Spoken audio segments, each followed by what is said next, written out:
ಪ್ರಶ್ನೆಗಳು ಕೇಳೋದು ಬಹಳ ಮುಖ್ಯ. ನನಗೆ ಯಾರ ಯವನಸ್ಥರು ಬಂದು ಪ್ರಶ್ನೆ ಕೇಳಿದ್ರೆ ಬಹಳ ಖುಷಿ ಆಗುತ್ತೆ. ಯಾಕೆ ಗೊತ್ತಾ? ಪ್ರಶ್ನೆ ಕೇಳೋದು ಅದು ಏನ್ ತೋರಿಸುತ್ತೆ?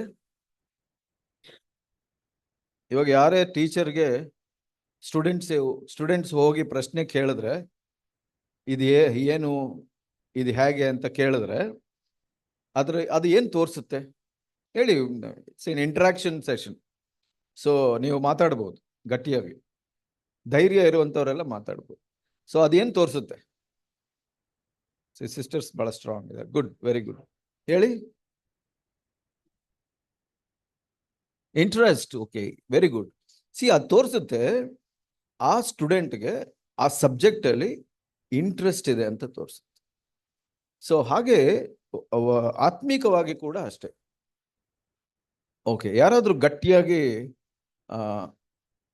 ಲೂಕ್ 1:53 ಓದ್ತೀರಾ? ಯಾರಾದ್ರೂ ಒಬ್ರು ನೋಡೋಣ. ಯಾರು ಬ್ರದರ್ ಸೈಡ್ ಸಿಸ್ಟರ್ ಸೈಡ್ ಯಾರು ಓದ್ತಾರೆ ಅಂತ ಫಸ್ಟ್ ಜೋರಾಗಿ.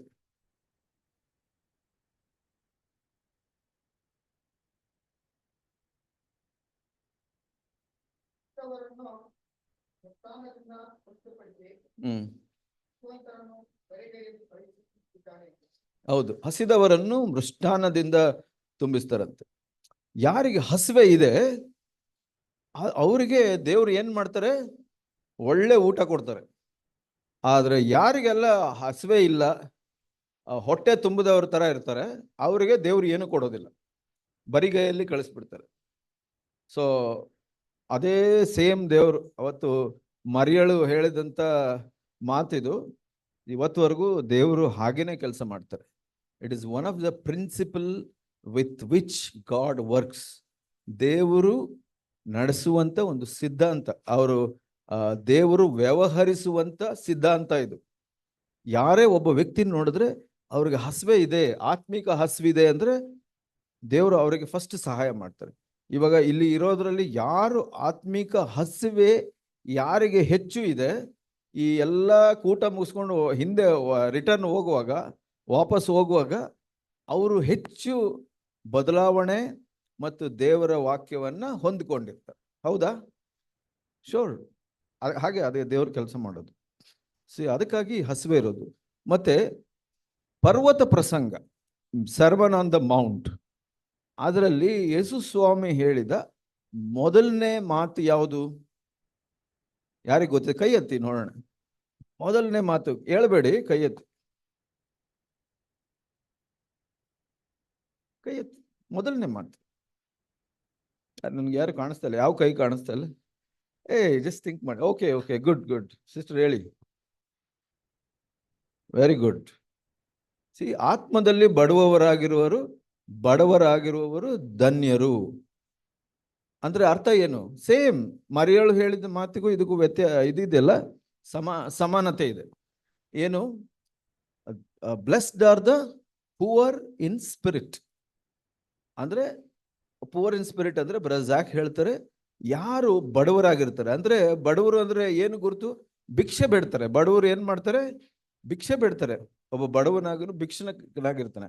ಹಾಗೆ ಅವರು ಬ್ರಜಾಕ್ ಹೇಳ್ತಾರೆ, ನಮ್ಮ ಮನೆ ಮುಂದೆ ಯಾರಾದ್ರೂ ಭಿಕ್ಷುಕ ಬಂದ್ರೆ ಅವ್ರಿಗೆ ಏನಾದ್ರು ಕೊಟ್ರೆ, ಒಂದು ರೂಪಾಯಿ ಕೊಟ್ರೆ ನಾಳೆ ಮತ್ತೆ ಬರ್ತಾರೆ, ಮತ್ತೆ ₹1 ಕೊಟ್ರೆ ನಾಳೆ ಮತ್ತೆ ಬರ್ತಾರೆ. ನೋಡಿ, ಅದು ಬಡತನ. ಅಂದ್ರೆ ಆ ಥರ ನಾವು ಇರಬೇಕು ದೇವ್ರ ಮುಂದೆ. ಆತ್ಮದಲ್ಲಿ ಹಸಿದವರಾಗಿರ್ಬೇಕು. ನಾವು ಮತ್ತೆ ಮತ್ತೆ ಹೋಗಿ ಕೇಳಬೇಕು. ಆತ್ಮದಲ್ಲಿ ಬಡವರಾಗಿರೋರು ಅಂದ್ರೆ, ಸ್ವಾಮಿ ನಾನು ಆತ್ಮೀಕವಾಗಿ ನನ್ನಲ್ಲಿ ಕೊರತೆ ಇದೆ, ನನಗೇನಾದ್ರೂ ಕೊಡಿ ಅಂತ ಯಾವಾಗಲೂ ದಾಹದಲ್ಲಿ ಇರುವುದು ಬಹಳ ಒಳ್ಳೆಯದು. ಸೊ ಅದಕ್ಕಾಗಿ ನಾನು ಹೇಳಿದೆ, ಹಂಗಿದ್ರೆ ನೀವು ಪ್ರಶ್ನೆ ಕೇಳಬೇಕು.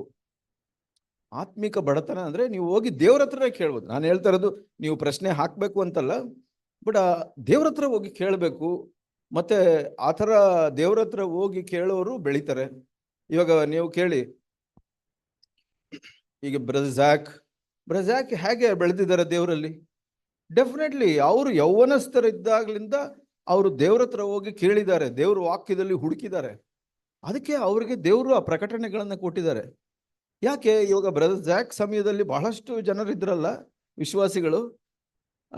ಯಾಕೆ ಝಾಕ್ಗೆ ಮಾತ್ರ ಹೆಚ್ಚು ಪ್ರಕಟಣೆಗಳು, ರೆವಲ್ಯೂಷನ್ಸ್ ಸಿಕ್ಕಿದೆ? ಗೊತ್ತಲ್ಲ answer. God fills the hungry with good things. ದೇವರಿಗೆ ಪಾರ್ಶಿಯಾಲಿಟಿನೇ ಇಲ್ಲ, ದೇವರಿಗೆ ಪಕ್ಷಪಾತ ಇಲ್ಲ. ದೇವರು ಇವಾಗ ನಾನು ಒಬ್ಬ ಬ್ರದರ್ಗೆ ಕೇಳ್ತಾ ಇದ್ದೆ, ಅವರು ಅಯ್ಯೋ ಬ್ರದರ್ ನಾವೆಲ್ಲ ಹಾಗಿಲ್ಲ ಹೀಗಿಲ್ಲ ಅಂತ ಹೇಳ್ತಾ ಇದ್ರು. ನಾನು ಹೇಳಿದೆ, ನಿಮಗೂ ಝಾಕ್ಗೂ ಏನು ವ್ಯತ್ಯಾಸ? ಓಹ್ ಬ್ರದರ್, ಏನ್ ಬ್ರದರ್ ಹಾಗೆ ಹೇಳ್ತೀರಾ? ನಾನು ಹೇಳಿದೆ, ಏನು ವ್ಯತ್ಯಾಸ ಇಲ್ಲ, ನಿಮಗೂ ಝಾಕ್ದು ಏನು ವ್ಯತ್ಯಾಸ ಇಲ್ಲ. ಝಾಕ್ ಕೂಡ ಒಬ್ಬ ಮನುಷ್ಯನಾಗಿ ಹುಟ್ಟಿದ್ದಾರೆ, ನಾವು ಒಬ್ಬ ಮನುಷ್ಯನಾಗಿ ಹುಟ್ಟಿದ್ದೀವಿ, ನೀವು ಮನುಷ್ಯನಾಗಿ ಹುಟ್ಟಿದ್ದೀರಾ. ಮತ್ತೆ ಝಾಕ್ ಕೂಡ ಪಾಪಿಯಾಗಿ ಹುಟ್ಟಿದ್ದಾರೆ, ನೀವು ಪಾಪಿಯಾಗಿ ಹುಟ್ಟಿದ್ದೀರಾ, ನಾನು ಪಾಪಿಯಾಗಿ ಹುಟ್ಟಿದ್ದೀನಿ. ಬಟ್ ವ್ಯತ್ಯಾಸ ಏನು? ಹಸಿವು, ದಾಹ, ದೇವರಲ್ಲಿ ಹುಡುಕೋದು. God is the ರಿವಾರ್ಡರ್ of those, ಜೋರಾಗಿ ಹೇಳಿ ಪರವಾಗಿಲ್ಲ, ಡಿಲಿಜಿಯಂಟ್ಲಿ ಸೀಕ್ ಇಟ್. ದೇವರು ಯಾರು ಹುಡುಕ್ತಾರೆ, ಓಕೆ ವಚನ ಹೇಳಿ. ಯಾರೋ ಮೆನ್ಷನ್ ಮಾಡಿದ್ರು ಬೆಳಗ್ಗೆ ಅನ್ಸುತ್ತೆ, ಬೆಳಗಿನ ನಿನ್ನೆ, ಯಾವ ವಚನ ಏನು? God is the rewarder of those who diligently. I think, I don't know whether Danish was mentioned, somebody. God is the rewarder of those who diligently seek him. The one who comes to God believes that God exists. God is. ಯಾವ ವಚನ ಯಾರಿಗಾರು ನೆನಪಿದೆಯಾ? ಯಾರಿಗೂ ನೆನಪಿಲ್ವಾ? Hebrews chapter 11 verse 6. Okay. Anyway, ಇಲ್ಲಿ ಪ್ರಾರ್ಥನೆಯ ಬಗ್ಗೆ 2 ಪ್ರಶ್ನೆ ಇದೆ, ಅದ್ರ ಜೊತೆಯಲ್ಲಿ ಹೇಳ್ತೀನಿ. ನಾನು ಇದನ್ನ ಅಡ್ರೆಸ್ ಮಾಡಿದ್ಮೇಲೆ it's side right or left? Right. Oh, prayer you have is connected to prayer. Okay, then you can continue. Yeah, ನಾನು ಕನ್ನಡದಲ್ಲೇ ಹೇಳ್ತೀನಿ. Brother whichever he will try Kannada, otherwise I will translate for him. ಸಭೆಯಲ್ಲಿ ನಂಬಿಗಸ್ತ ಇಲ್ಲ, ಇದು ಇಲ್ಲಿ ಬೇರೆ ಸಭೆಯ ಸಹೋದರಿ ನನ್ನನ್ನು ಒಟ್ಟಿಗೆ ಸೇರಿ ಪ್ರಾರ್ಥನೆ ಮಾಡೋಣ ಎಂದು ಕರೆಯುತ್ತಾರೆ, ನಾನು ಹೋಗಬಹುದಾ? ಡೌಟ್ ಇಲ್ಲ, ಇದು ಸಹೋದರಿಯರ ಪ್ರಶ್ನೆ. ಓಕೆ, ಸೊ ಪ್ರಾರ್ಥನೆ ಅಂದ್ರೆ ಏನು? ಪ್ರಾರ್ಥನೆ ಅಂದ್ರೆ ದೇವರಲ್ಲಿ ನಾವು ಮಾತಾಡುವಂಥದ್ದು, ಅಥವಾ ಏನೋ ಒಂದು ಕಷ್ಟನ ಹಂಚ್ಕೊಳ್ಳುವಂಥದ್ದು ಇರ್ಬೋದು, ಅಥವಾ ದೇವರು ಹೇಳುವಂಥದ್ದನ್ನ ಕೇಳುವಂಥದ್ದು ಇರೋದು, ಇದನ್ನೆಲ್ಲ ಸೇರಿ ಪ್ರಾರ್ಥನೆ ಅಂತ ಹೇಳ್ತೀವಿ. ಬಟ್ ಪ್ರಾರ್ಥನೆಗೆ ಮುಖ್ಯ ಏನ್ ಗೊತ್ತಾ? ಮುಖ್ಯವಾಗಿ ಬೇಕಾಗಿರೋದು ಒಳ್ಳೆಯ ಮನಸ್ಸಾಕ್ಷಿ. ಓಕೆ, ಅದಕ್ಕಿಂತ ಮುಖ್ಯವಾದದ್ದು ಯಾವುದು ಗೊತ್ತಾ? ಹೊಸದಾಗಿ ಹುಟ್ಟಿರ್ಬೇಕು ಅಲ್ವಾ? ಇವಾಗ ನೀವು ಹೊಸದಾಗಿ ಹುಟ್ಟದವರ ಜೊತೆ ಹೇಗೆ ಪ್ರಾರ್ಥನೆ ಮಾಡ್ಬೋದು? ನೀವು ಹೇಳ್ಬೋದು, ಓಕೆ ದೇವರಲ್ಲಿ ಕೇಳೋಣ, ನನಗೆ ದೇವರಲ್ಲಿ ನಂಬಿಕೆ ಇದೆ, ಕೇಳೋಣ ಅಂತ ನೀವು ಪ್ರಾರ್ಥನೆ ಮಾಡ್ಬೋದು. ಹೊಸದಾಗಿ ಹುಟ್ಟಿದವರು ದೇವರ ಜೊತೆ ಒಂದು ತಂದೆ ಮಗುವಿನ ಸಂಬಂಧವನ್ನ ಹೊಂದಿರ್ತಾರೆ. ನೀವು ಯಾವುದೋ ಬೇರೆ ಸಭೆಗೆ ಹೋಗುವಂತ ಸಹೋದರಿ, ಓಕೆ ಅವರು ಹೊಸದಾಗಿ ಹುಟ್ಟಿದಾರ, ಅವರು ಹೊಸದಾಗಿ ಹುಟ್ಟಿಲ್ಲ ಅಂದ್ರೆ ನೀವು ಅವರಿಗೆ ಸಹಾಯ ಮಾಡಬಹುದು ಹೊಸದಾಗಿ ಹುಟ್ಟಲಿಕ್ಕೆ. ಇಲ್ಲ ಅಂದ್ರೆ ಅವರು ಹೊಸದಾಗಿ ಹುಟ್ಟಿದ್ರೆ ನೀವು ಅವ್ರ ಜೊತೆ ಪ್ರಾರ್ಥನೆ ಮಾಡ್ಬೋದು. ಬಟ್ ಅದಕ್ಕಿಂತ ಅದರ ನೆಕ್ಸ್ಟ್ ಏನು ಅಂದ್ರೆ ಒಳ್ಳೆಯ ಮನಸ್ಸಾಕ್ಷಿ, ಶುದ್ಧ ಮನಸ್ಸಾಕ್ಷಿ ಇರ್ಬೇಕು ಇಬ್ಬರಿಗೂ, ಗುಡ್ ಕಾನ್ಶಿಯನ್ಸ್. ಇವಾಗ ಫಾರ್ ಎಕ್ಸಾಂಪಲ್, ನೀವು ಒಬ್ಬ ಸಹೋದರಿ ಹೋಗಿ ಇನ್ನೊಬ್ಬ ಸಹೋದರಿ ಹತ್ರ ಮಾತಾಡಕ್ ಹೋಗ್ತೀರಾ, ಪ್ರಾರ್ಥನೆ ಮಾಡ್ಲಿಕ್ಕೆ ಹೋಗ್ತೀರಾ. ಆ ಸಹೋದರಿ ಮದುವೆ ಆಗಿದ್ರೆ ಗಂಡನ ಜೊತೆ ಒಳ್ಳೆ ಸಂಬಂಧದಲ್ಲಿ ಇಲ್ಲ ಅಥವಾ ಸಮಾಧಾನದಲ್ಲಿ ಇಲ್ಲ ಅಂತ ಅಂದ್ರೆ ದೇವರು ಆಕೆ ಪ್ರಾರ್ಥನೆಯನ್ನು ಕೇಳ್ತಾರ? ಸಹೋದರಿಯರೇ ಹೇಳ್ಬೇಕು ಅನ್ಸುತ್ತೆ.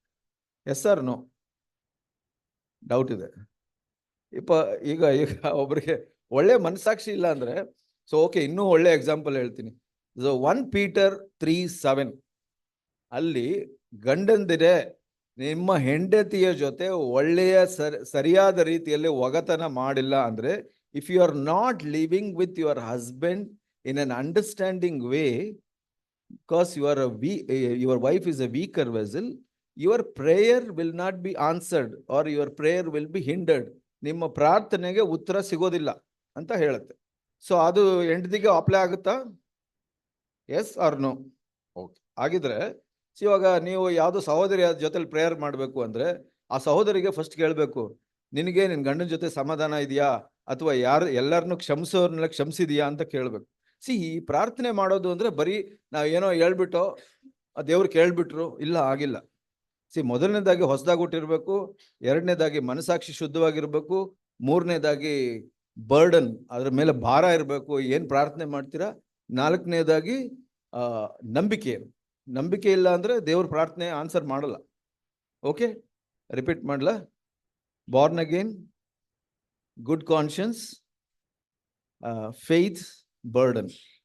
ಇದು 4 ಇಲ್ಲ ಅಂದ್ರೆ ಪ್ರಾರ್ಥನೆಗೆ ಉತ್ತರ ಸಿಗಲ್ಲ. ಅವಾಗ ನೀವು ಆತರ ಈ 4 ಟೆಸ್ಟ್ ಪಾಸ್ ಆದ್ರೆ ನೀವು ಯಾರ ಜೊತೆ ಎಲ್ಲಾದ್ರೂ ಪ್ರಾರ್ಥನೆ ಮಾಡ್ಬೋದು. ಈ ಚರ್ಚ್ ಅವ್ರು ಇರ್ಬೋದು, ಬೇರೆ ಚರ್ಚ್ ಅವ್ರು ಇರ್ಬೋದು, ಯಾವ ಸಭೆನಾದ್ರೂ ಪರವಾಗಿಲ್ಲ, ಯಾಕಂದ್ರೆ ಅವ್ರು ದೇವ್ರ ಮಕ್ಕಳು. Okay, this is clear. This is connected to one more. ಇದು ಪ್ರೇಯರ್ ಬಗ್ಗೆನೇ ಅನ್ಸುತ್ತೆ. ನಾವು ಸರಿಪಡಿಸಿಕೊಂಡು ಇತರರಿಗೆ ಪ್ರಾರ್ಥನೆ ಮಾಡುವುದು ಒಳ್ಳೆಯದ ತಪ್ಪ? ಅನ್ಯರಿಗಾಗಿ ಆತ್ಮಬಲಕ್ಕಾಗಿ ಪ್ರಾರ್ಥಿಸುವುದು ಒಳ್ಳೆಯದ? ಸೇಮ್. ಏನೇ ಪ್ರಾರ್ಥನೆ ಇದ್ರೂ ಪ್ರಾರ್ಥನೆಗೆ ಈ 4 ಕಂಡೀಷನ್ ಪಾಸ್ ಆದ್ರೆ ದೇವರು ಉತ್ತರ ಕೊಡ್ತಾರೆ.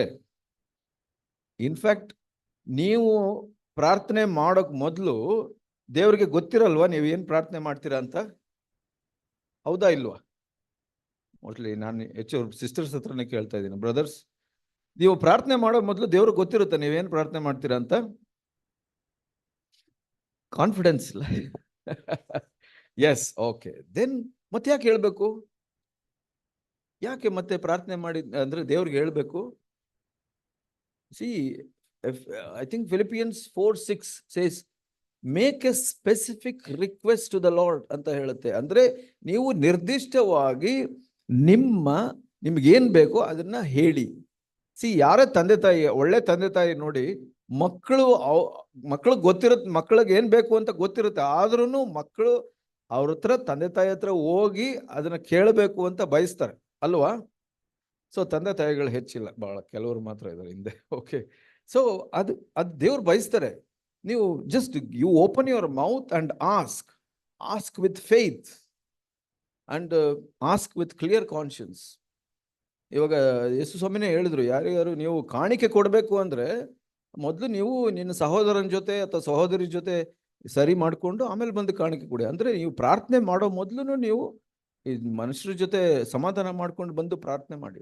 ಹಾಗೆ ದೇವರು ಕೆಲವು ಕಂಡೀಷನ್ಸ್ ಇದೆ. ದೇವರು ಬಯಸ್ತಾರೆ ನೀವು ಪ್ರಾರ್ಥನೆ ಮಾಡಬೇಕು, ನೀವು ಅವ್ರ ಹತ್ರ ಬರಬೇಕು ಅಂತ ಬಯಸ್ತಾರೆ ದೇವರು. ಬಟ್ ಆದ್ರೆ ದೇವರು ನೀವು ಬಾಯಿ ಬಿಟ್ಟು ಅವ್ರ ಹತ್ರ ಕೇಳಬೇಕು ಅಂತಾನು ಬಯಸ್ತಾರೆ. ಓಕೆ, ಏನಕ್ಕಾದ್ರೂ ಪ್ರಾರ್ಥನೆ ಮಾಡ್ಬೋದು.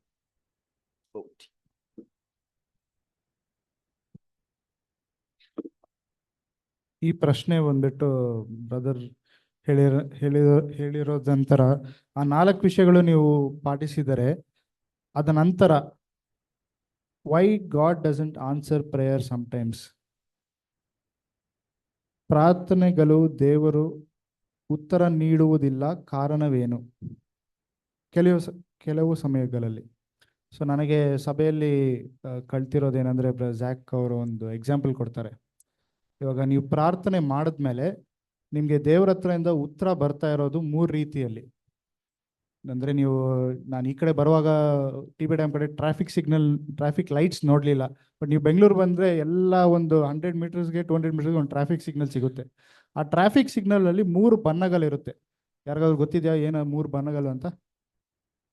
ಜೋರಾಗಿ red, yellow and green. Okay, ಈ 3 ಬಣ್ಣಗಳಿಗೆ ಏನು ಮೀನಿಂಗ್ ಅಂತ ನಿಮ್ಗೆ ಗೊತ್ತಿದೆಯಾ? Yes is green or red? ಹಸಿರು green, red is stop or no, yellow is wait. ದೇವರ ಕಡೆಯಿಂದ ನಾವು ಈ 4 ವಿಷಯಗಳಲ್ಲಿ 4 ವಿಷಯಗಳು ಬ್ರದರ್ ಹೇಳಿದ್ದು ಪಾಲಿಸಿದ ಮೇಲೆ ನಮಗೆ ಉತ್ತರವನ್ನು ಹೆಂಗೆ ನಾವು ಡಿಕೋಡ್ ಮಾಡೋದು? ಒಂದು ಉತ್ತರ ಸಿಗುತ್ತೆ ನಿಮಗೆ, ಅದು ಗ್ರೀನ್ ಸಿಗ್ನಲ್. ಇನ್ನೊಂದು ಉತ್ತರ ಸಿಗದಿರ್ಬೋದು, ಅದನ್ನು ರೆಡ್ ಸಿಗ್ನಲ್. ಅದು ಗೊತ್ತಾಗುತ್ತೆ ನಮಗೆ, ಓಕೆ ಇದಕ್ಕೆ ದೇವರು ಉತ್ತರ ಕೊಟ್ಟಿಲ್ಲ. ಮೂರನೇದು ಬಂದ್ಬಿಟ್ಟು ವೆಯ್ಟ್ ಮಾಡಿ ಅಂತ. ನಾವು ಪ್ರಾರ್ಥನೆ ಮಾಡಿದಾಗ, ಆ ನಂಬಿಕೆಯಲ್ಲಿ ನಾವು ಪ್ರಾರ್ಥನೆ ಮಾಡಿದಾಗ ದೇವ್ರ ಕಡೆಯಿಂದ ನಮಗೆ ಒಂದು ನಮ್ಮ ಮನಸ್ಸಿನಲ್ಲಿ ಒಂದು ಕ್ಲಿಯರ್ ಆಗಿ ಒಂದು ಸಾಕ್ಷಿ ಇರುತ್ತೆ. ಓಕೆ, ದೇವ್ರು ಇದಕ್ಕೆ ಆನ್ಸರ್ ಮಾಡಿದ್ದಾರೆ ಅಂದರೆ ಗ್ರೀನ್ ಸಿಗ್ನಲ್. ದೇವ್ರು ಇದಕ್ಕೆ ಆನ್ಸರ್ ಕೊಟ್ಟಿಲ್ಲ, ನನಗೆ ಹೇಳ್ಬಿಟ್ಟಿದ್ದಾರೆ ದೇವ್ರು ಇದಕ್ಕೆ ನಿನಗೆ ಇದಕ್ಕೆ ಈ ಪ್ರಾರ್ಥನೆಗೆ ನಿನಗೆ ಆನ್ಸರ್ ಬರುವುದಿಲ್ಲ ಅಂದರೆ ನೋ. ವೆಯ್ಟ್ ಮಾಡಿ ಅಂದಾಗ we can pray again in faith or we have to wait till God answers.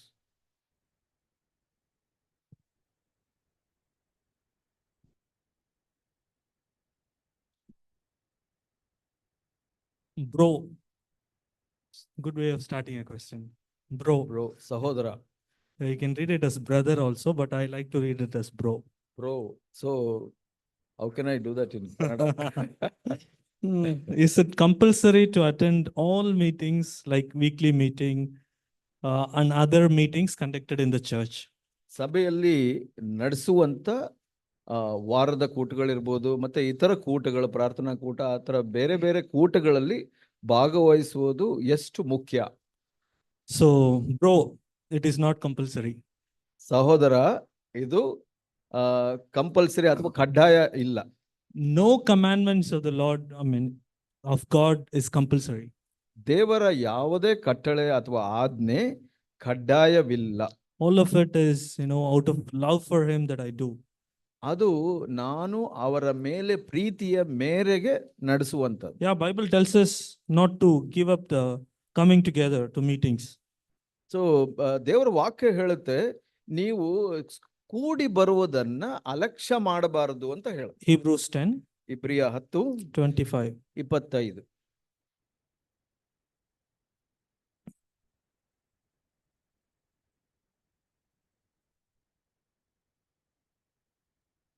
It says, not forsaking our own assembling together, as it's a habit of some, but encourage one another.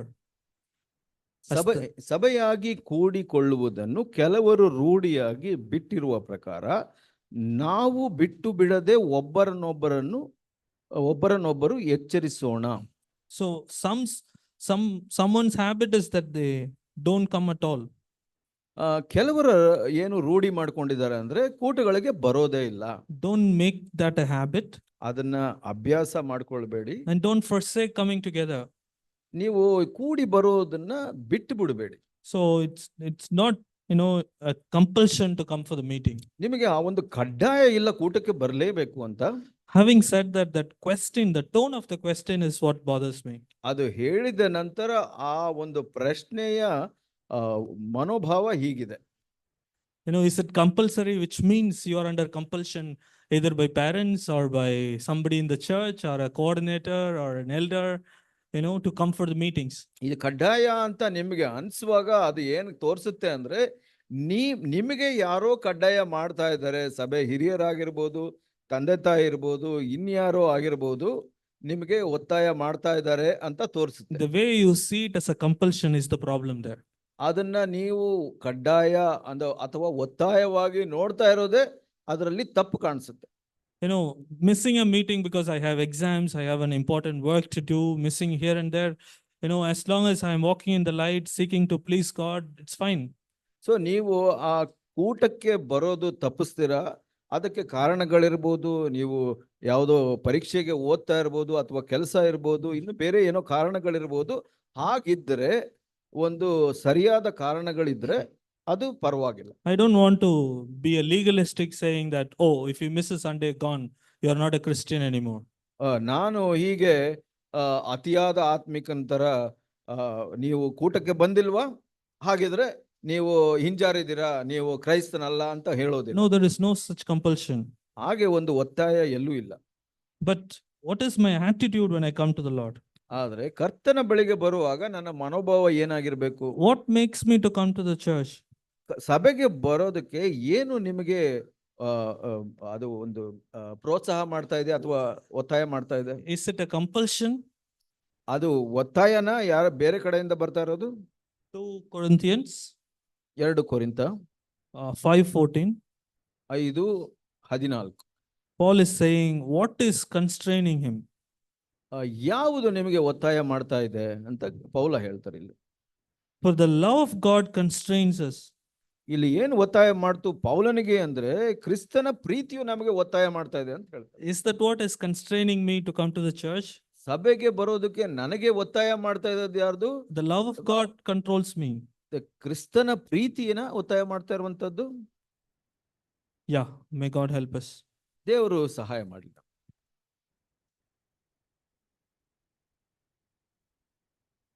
So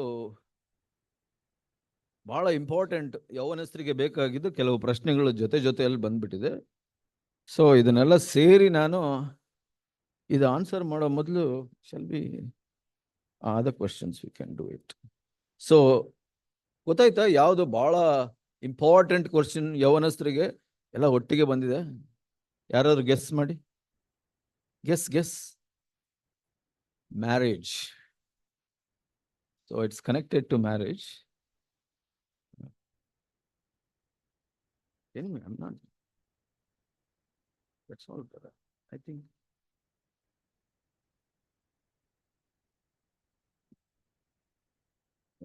I think no.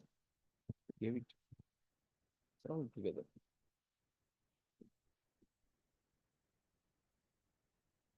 Okay, ಇಲ್ಲಿ ಒಂದು ವಿಷಯ ಇದೆ. ಸಭೆಯಲ್ಲಿ ನಂಬಿಗಸ್ತ ಸಹೋದರ ಸಹೋದರಿ ಹತ್ತಿರ ನಮ್ಮ ವೈಯಕ್ತಿಕ ವಿಷಯವನ್ನು ಹಂಚಿಕೊಂಡರೆ ಅದನ್ನು ಬೇರೆಯವರ ಹತ್ತಿರ ಹೇಳುತ್ತಾರೆ, ಇದು ಸರಿನಾ? ಇದು ಸರಿಯಲ್ಲ. ಹಾಗೆ ಏನಾದರೂ ಇದ್ರೆ ಅದು ತಪ್ಪು. ಬಟ್ ಆದರೆ ನೀವು ಕೂಡ ಜಾಗ್ರತೆಯಿಂದ ಇರಬೇಕು ವ್ಯಕ್ತಿಯನ್ನ ನೀವು ಸಂಧಿಸುವಾಗ. ನಿಮಗೆ ಏನಾದರೂ ಸಂಶಯ ಇದ್ರೆ ಸೊ ಇವ್ರ ಹತ್ರ ಮೊದಲನೇದಾಗಿ ಜವಾಬ್ದಾರಿ. ಇವಾಗ ನಿಮ್ಮ ಮೇಲೆ ಜವಾಬ್ದಾರಿ, ಭಾರ, ಪ್ರೀತಿ ಇದು ಇರೋರ ಹತ್ರ ನೀವು ಹಂಚ್ಕೊಳ್ಳೋದು ಬಹಳ ಮುಖ್ಯ. ಅದಕ್ಕಾಗಿ ಸಭೆಯಲ್ಲಿ ನಾವು ನಿಮಗೆ, ನಾನು ಕೆಲವರು ಯೌವನಸ್ಥರಿಗೆ ಪ್ರತ್ಯೇಕವಾಗಿ ಕೇಳ್ತೀನಿ, ಸಭೆಯಲ್ಲಿ ನಿಮಗೆ ಯಾರ ಹತ್ರ ಕಾನ್ಫಿಡೆನ್ಸ್ ಅಥವಾ ಭರವಸೆ ಇದೆ ಅಂತ ಕೇಳ್ತೀನಿ. ಕೆಲವರು ಯಾವುದೋ ಹೆಸರು ಹೇಳ್ತಾರೆ, ಅಂದರೆ ಆ ಸಹೋದರ ಅಥವಾ ಸಹೋದರಿ ಅಷ್ಟು ಬೆಳೆದಿರೋಲ್ಲ ದೇವರಲ್ಲಿ. ಬಟ್ ಯಾಕೆ ಅವರಲ್ಲಿ ಕಾನ್ಫಿಡೆನ್ಸ್ ಬಂತು ನಿಮಗೆ? ಅದ್ರ ತೋರಿಸುತ್ತೆ ನಿಮಗೆ. ಮೋಸ್ಟ್ಲಿ ಅವ್ರು ಕರ್ಕೊಂಡೋಗಿ ನಿಮಗೆ ಬಿರಿಯಾನಿ ಕೊಡಿಸಿದ್ದಾರೆ ಅನ್ಸುತ್ತೆ, ಅಥವಾ ಇನ್ನೇನೋ ಗಿಫ್ಟ್ ಕೊಟ್ಟಿರ್ಬೋದು, ನೈಸ್ ಇರ್ಬೋದು, ಶ್ರೀಮಂತರಿರ್ಬೋದು. ಈ ಥರ ಎಲ್ಲ ಅಟ್ರಾಕ್ಟ್ ಆಗ್ಬಾರ್ದು. ಆತ್ಮಿಕ ಅಟ್ರಾಕ್ಷನ್ ಬಂದು ನಿಮಗೆ ಗೊತ್ತಿರಬೇಕು ಈ ವ್ಯಕ್ತಿ ಆತ್ಮಿಕ ವ್ಯಕ್ತಿ ಅಂತ. ಇವಾಗ ನಾನು ಬ್ರದರ್ ಚಾರ್ಲ್ಸ್ ಅವರು ನೈಸ್ ಮ್ಯಾನ್ ಅಂದ್ಬಿಟ್ಟು ನಾನು ಅಷ್ಟು ಅದಕ್ಕಾಗಿ ಕ್ಲೋಸ್ ಇಲ್ಲ. I am close because I have seen spiritual quality, discipleship, love for the Lord. ಅದಕ್ಕಾಗಿ I am close to brother Charles or whatever. ಯಾರು ಬಹಳ ಜನ ಇದ್ದಾರೆ, ನನಗೆ ತುಂಬ ಮೆನ್ಷನ್ ಮಾಡ್ಬೋದು. ಬಟ್ ಆದರೆ ನಾನು ಸಭೆಯಲ್ಲಿ ಯಾರಿಗೂ ಬೇರೆ ಕಾರಣಗಳಿಗಾಗಿ ಊಟ ಕೊಡಿಸ್ತಾರೋ ಅಥವಾ ಗಿಫ್ಟ್ ಕೊಡ್ತಾರೋ ಅಥವಾ ಇನ್ನೇನೋ ನನ್ನ ಹತ್ರ ನೈಸಾಗಿ ಮಾತಾಡ್ತಾರೆ. ಸೊ ನಾನು ಕೆಲವರು ಹಾಗೇ ಇರ್ತಾರೆ, ಯಾರ ಜೊತೆ ಕ್ಲೋಸ್ ಆಗಿರ್ತಾರೆ, ಯಾರು ತೆಲುಗು ಮಾತಾಡ್ತಾರೆ ಅವ್ರ ಹತ್ರನೇ ಕ್ಲೋಸ್ ಆಗಿರ್ತಾರೆ. ಯಾಕೆಂದ್ರೆ ತೆಲುಗು ಮಾತಾಡ್ತಾರೆ, ತಮಿಳ್ ಮಾತಾಡೋರ ಹತ್ರ, ಕನ್ನಡ ಮಾತಾಡೋರ ಹತ್ರ. ಈ ಭಾಷೆಯಿಂದ ಅಟ್ರಾಕ್ಟ್ ಆಗೋದು ಅಥವಾ ಇನ್ನೇನೋ ಬೇರೆ ಕಾರಣಗಳು. ನಾನು ಹೇಳೋದು ಬೇಡ ಅಂತಲ್ಲ, ಬಟ್ ಆತ್ಮಿಕ ವಿಷಯಗಳು ಬಂದಾಗ you have to see whether that person is spiritually minded and spiritually strong, and he is the person who will be able to help me. ಆ ವ್ಯಕ್ತಿ ನನಗೆ ಸಹಾಯ ಮಾಡಲು ಶಕ್ತನು ಅಥವಾ ಶಕ್ತಳು, ಅದನ್ನ ನೀವು ವೆರಿಫೈ ಮಾಡಬೇಕು.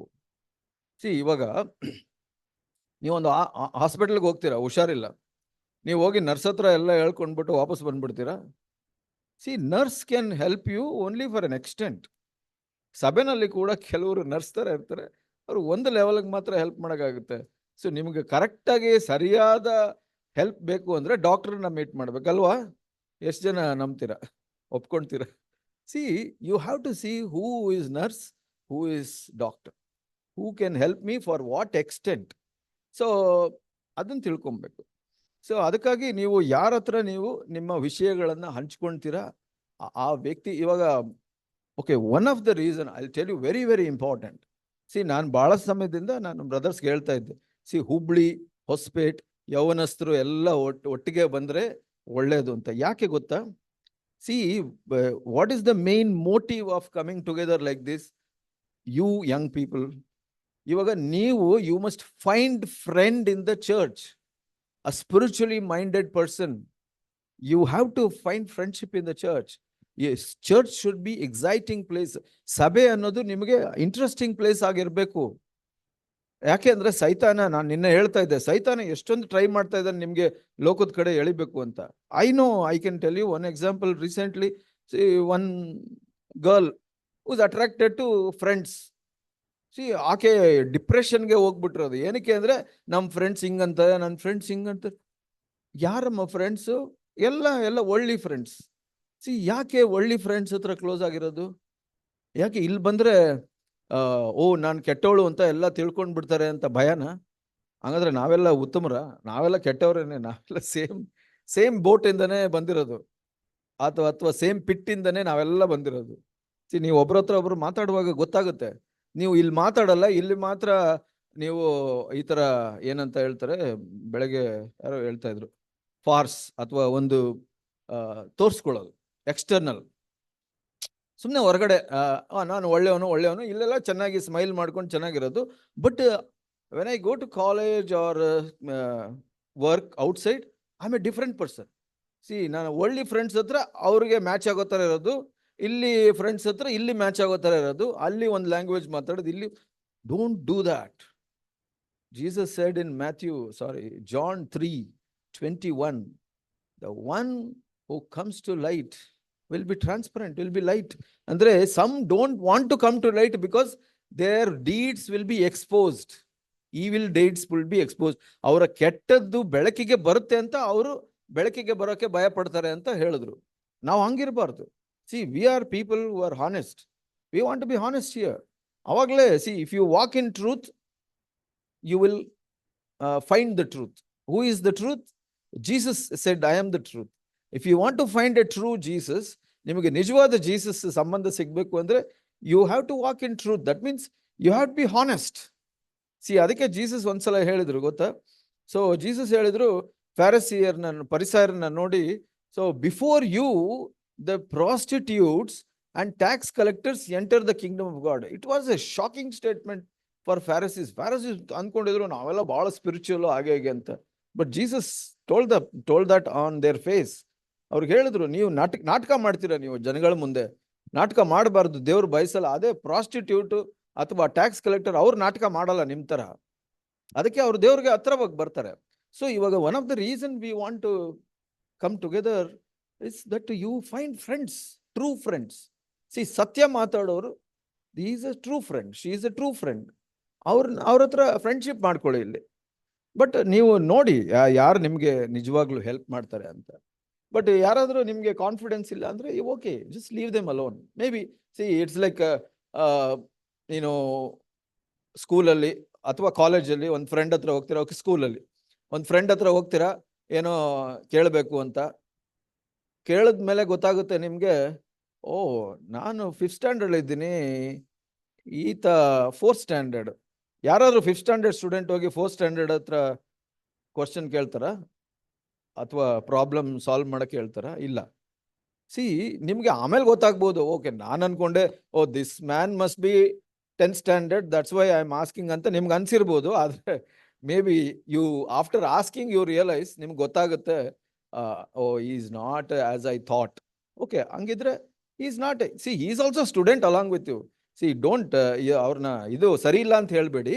But may be he is also struggling or she is also struggling in certain area like you.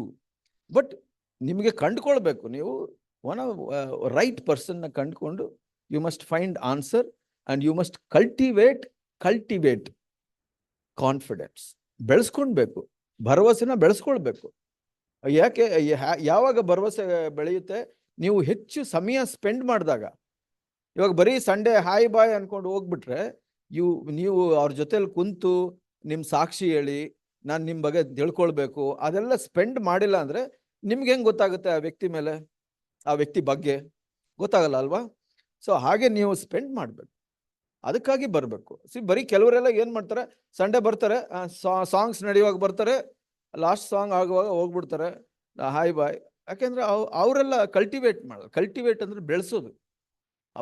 ಬೆಳೆಸೋದಿಲ್ಲ ಅಂದ್ರೆ ಆ ಫೆಲೋಶಿಪ್ ಬೆಳೆಸೋದಿಲ್ಲ, ಟೈಮ್ ಸ್ಪೆಂಡ್ ಮಾಡೋದಿಲ್ಲ. ಅವಾಗ ಅವ್ರಿಗೆ ಗೊತ್ತಿರಲ್ಲ. ಹೋಗಿ ಯಾರಿಗೋ ಅವರು ಸ್ಪಿರಿಚುವಲ್ ಅನ್ಕೊಂಡು ಹೇಳ್ತೀರಾ, ಬಟ್ ಅವ್ರೇನೋ ಮಿಸ್ಟೇಕ್ ಮಾಡ್ತಾರೆ, ಆವಾಗ ನಿಮಗೆ ಬೇಸರ ಆಗುತ್ತೆ. That is the work of the devil. ಒಂದೊಂದ್ಸಲ ಸೈತಾನ ನಿಮ್ಮಲ್ಲಿ ಕಾರ್ಯ ಮಾಡಿ ನಿಮ್ಮನ್ನ ಡಿಸ್ಕರೇಜ್ ಮಾಡಿ ಅಥವಾ ಅಫೆಂಡ್ ಮಾಡಿ ನಿಮ್ಮನ್ನ ಚರ್ಚಿಂದ ದೂರ ತಗೊಂಡೋಗ್ಲಿಕ್ಕೆ ಪ್ರಯತ್ನ ಮಾಡ್ತಾನೆ. Be careful about it. Just one thing, because of one bad experience, don't say that it's going to be like this with every brother or sister that I share. ಇವಾಗ ನಿಮಗೆ ಒಂದು ಕೆಟ್ಟ ಅನುಭವ ಆಯ್ತು ಅಂತ ಅಂದ್ರೆ ಆ ಒಂದೇ ಕೆಟ್ಟ ಅನುಭವದಿಂದ ಎಲ್ಲ ಯಾವಾಗಲೂ ಹೀಗೆ ಇರುತ್ತೆ ಮತ್ತೆ ಎಲ್ಲರೂ ಹೀಗೆ ಇರ್ತಾರೆ ಅಂತ ಅಂದ್ಕೊಳ್ಬಾರ್ದು.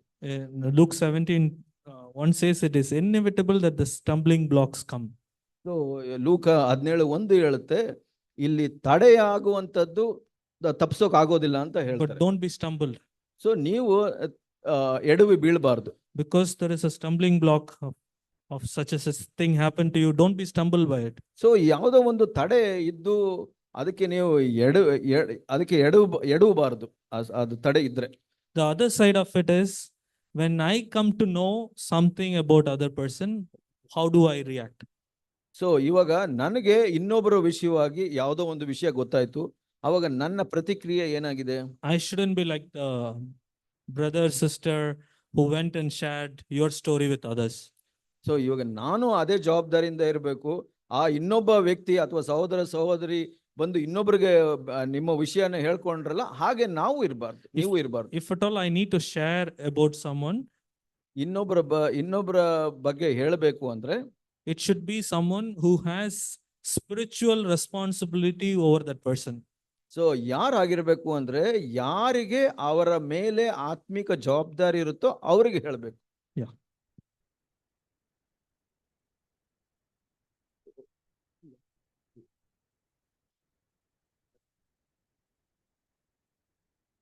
So this is a question in English. I do not want to fall into a particular sin, but I keep sinning, asking God to forgive me, and I fall again. How can I come into an overcoming life?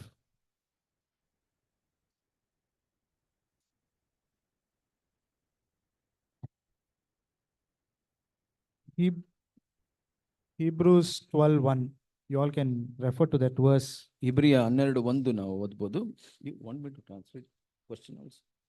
Just tell me. I don't want to Fall into fall into particular sin like you. Yeah. ಇಲ್ಲಿ ಜಯ ಜೀವಿತದ ಬಗ್ಗೆ ಪ್ರಶ್ನೆ ಇದೆ. ಜಯ ಜೀವಿತ ಅಂದ್ರೆ ನಾನು ಕೆಲವು ಪಾಪದಲ್ಲಿ ಬೀಳ್ತೀನಿ, ಮತ್ತೆ ಅದರಲ್ಲೇ ಬೀಳ್ತಾ ಇರ್ತೀನಿ, ದೇವ್ರ ಹತ್ರ ಕ್ಷಮೆ ಕೇಳ್ತೀನಿ, ಮತ್ತೆ ಆದ್ರೂ ಮತ್ತೆ ಅದೇ ಪಾಪದಲ್ಲಿ ಬೀಳ್ತಾ ಇರ್ತೀನಿ. ನಾನು ಹೇಗೆ ಜಯ ಹೊಂದುವುದು ಅಂತ ಪ್ರಶ್ನೆ. In Hebrews 12:1, it talks about a sin that easily entangles us, or in another version it says the besetting sin. So ಇಲ್ಲಿ ಇಬ್ರಿಯ 12:1 ನಮಗೆ ಅಭ್ಯಂತರ ಮಾಡುವಂಥದ್ದು ಯಾವುದೇ ಎಲ್ಲ ಭಾರವನ್ನು ಅಥವಾ ಹತ್ತಿಕೊಳ್ಳುವ ಪಾಪವನ್ನು ಸಹ ತೆಗೆದಿಟ್ಟು ಅಂತ ಹೇಳುತ್ತೆ. ಹತ್ತಿಕೊಳ್ಳುವ ಪಾಪ ಅಂದ್ರೆ ಮತ್ತೆ ನಮ್ಮನ್ನ ಬೀಳಿಸುವಂತ ಪಾಪ.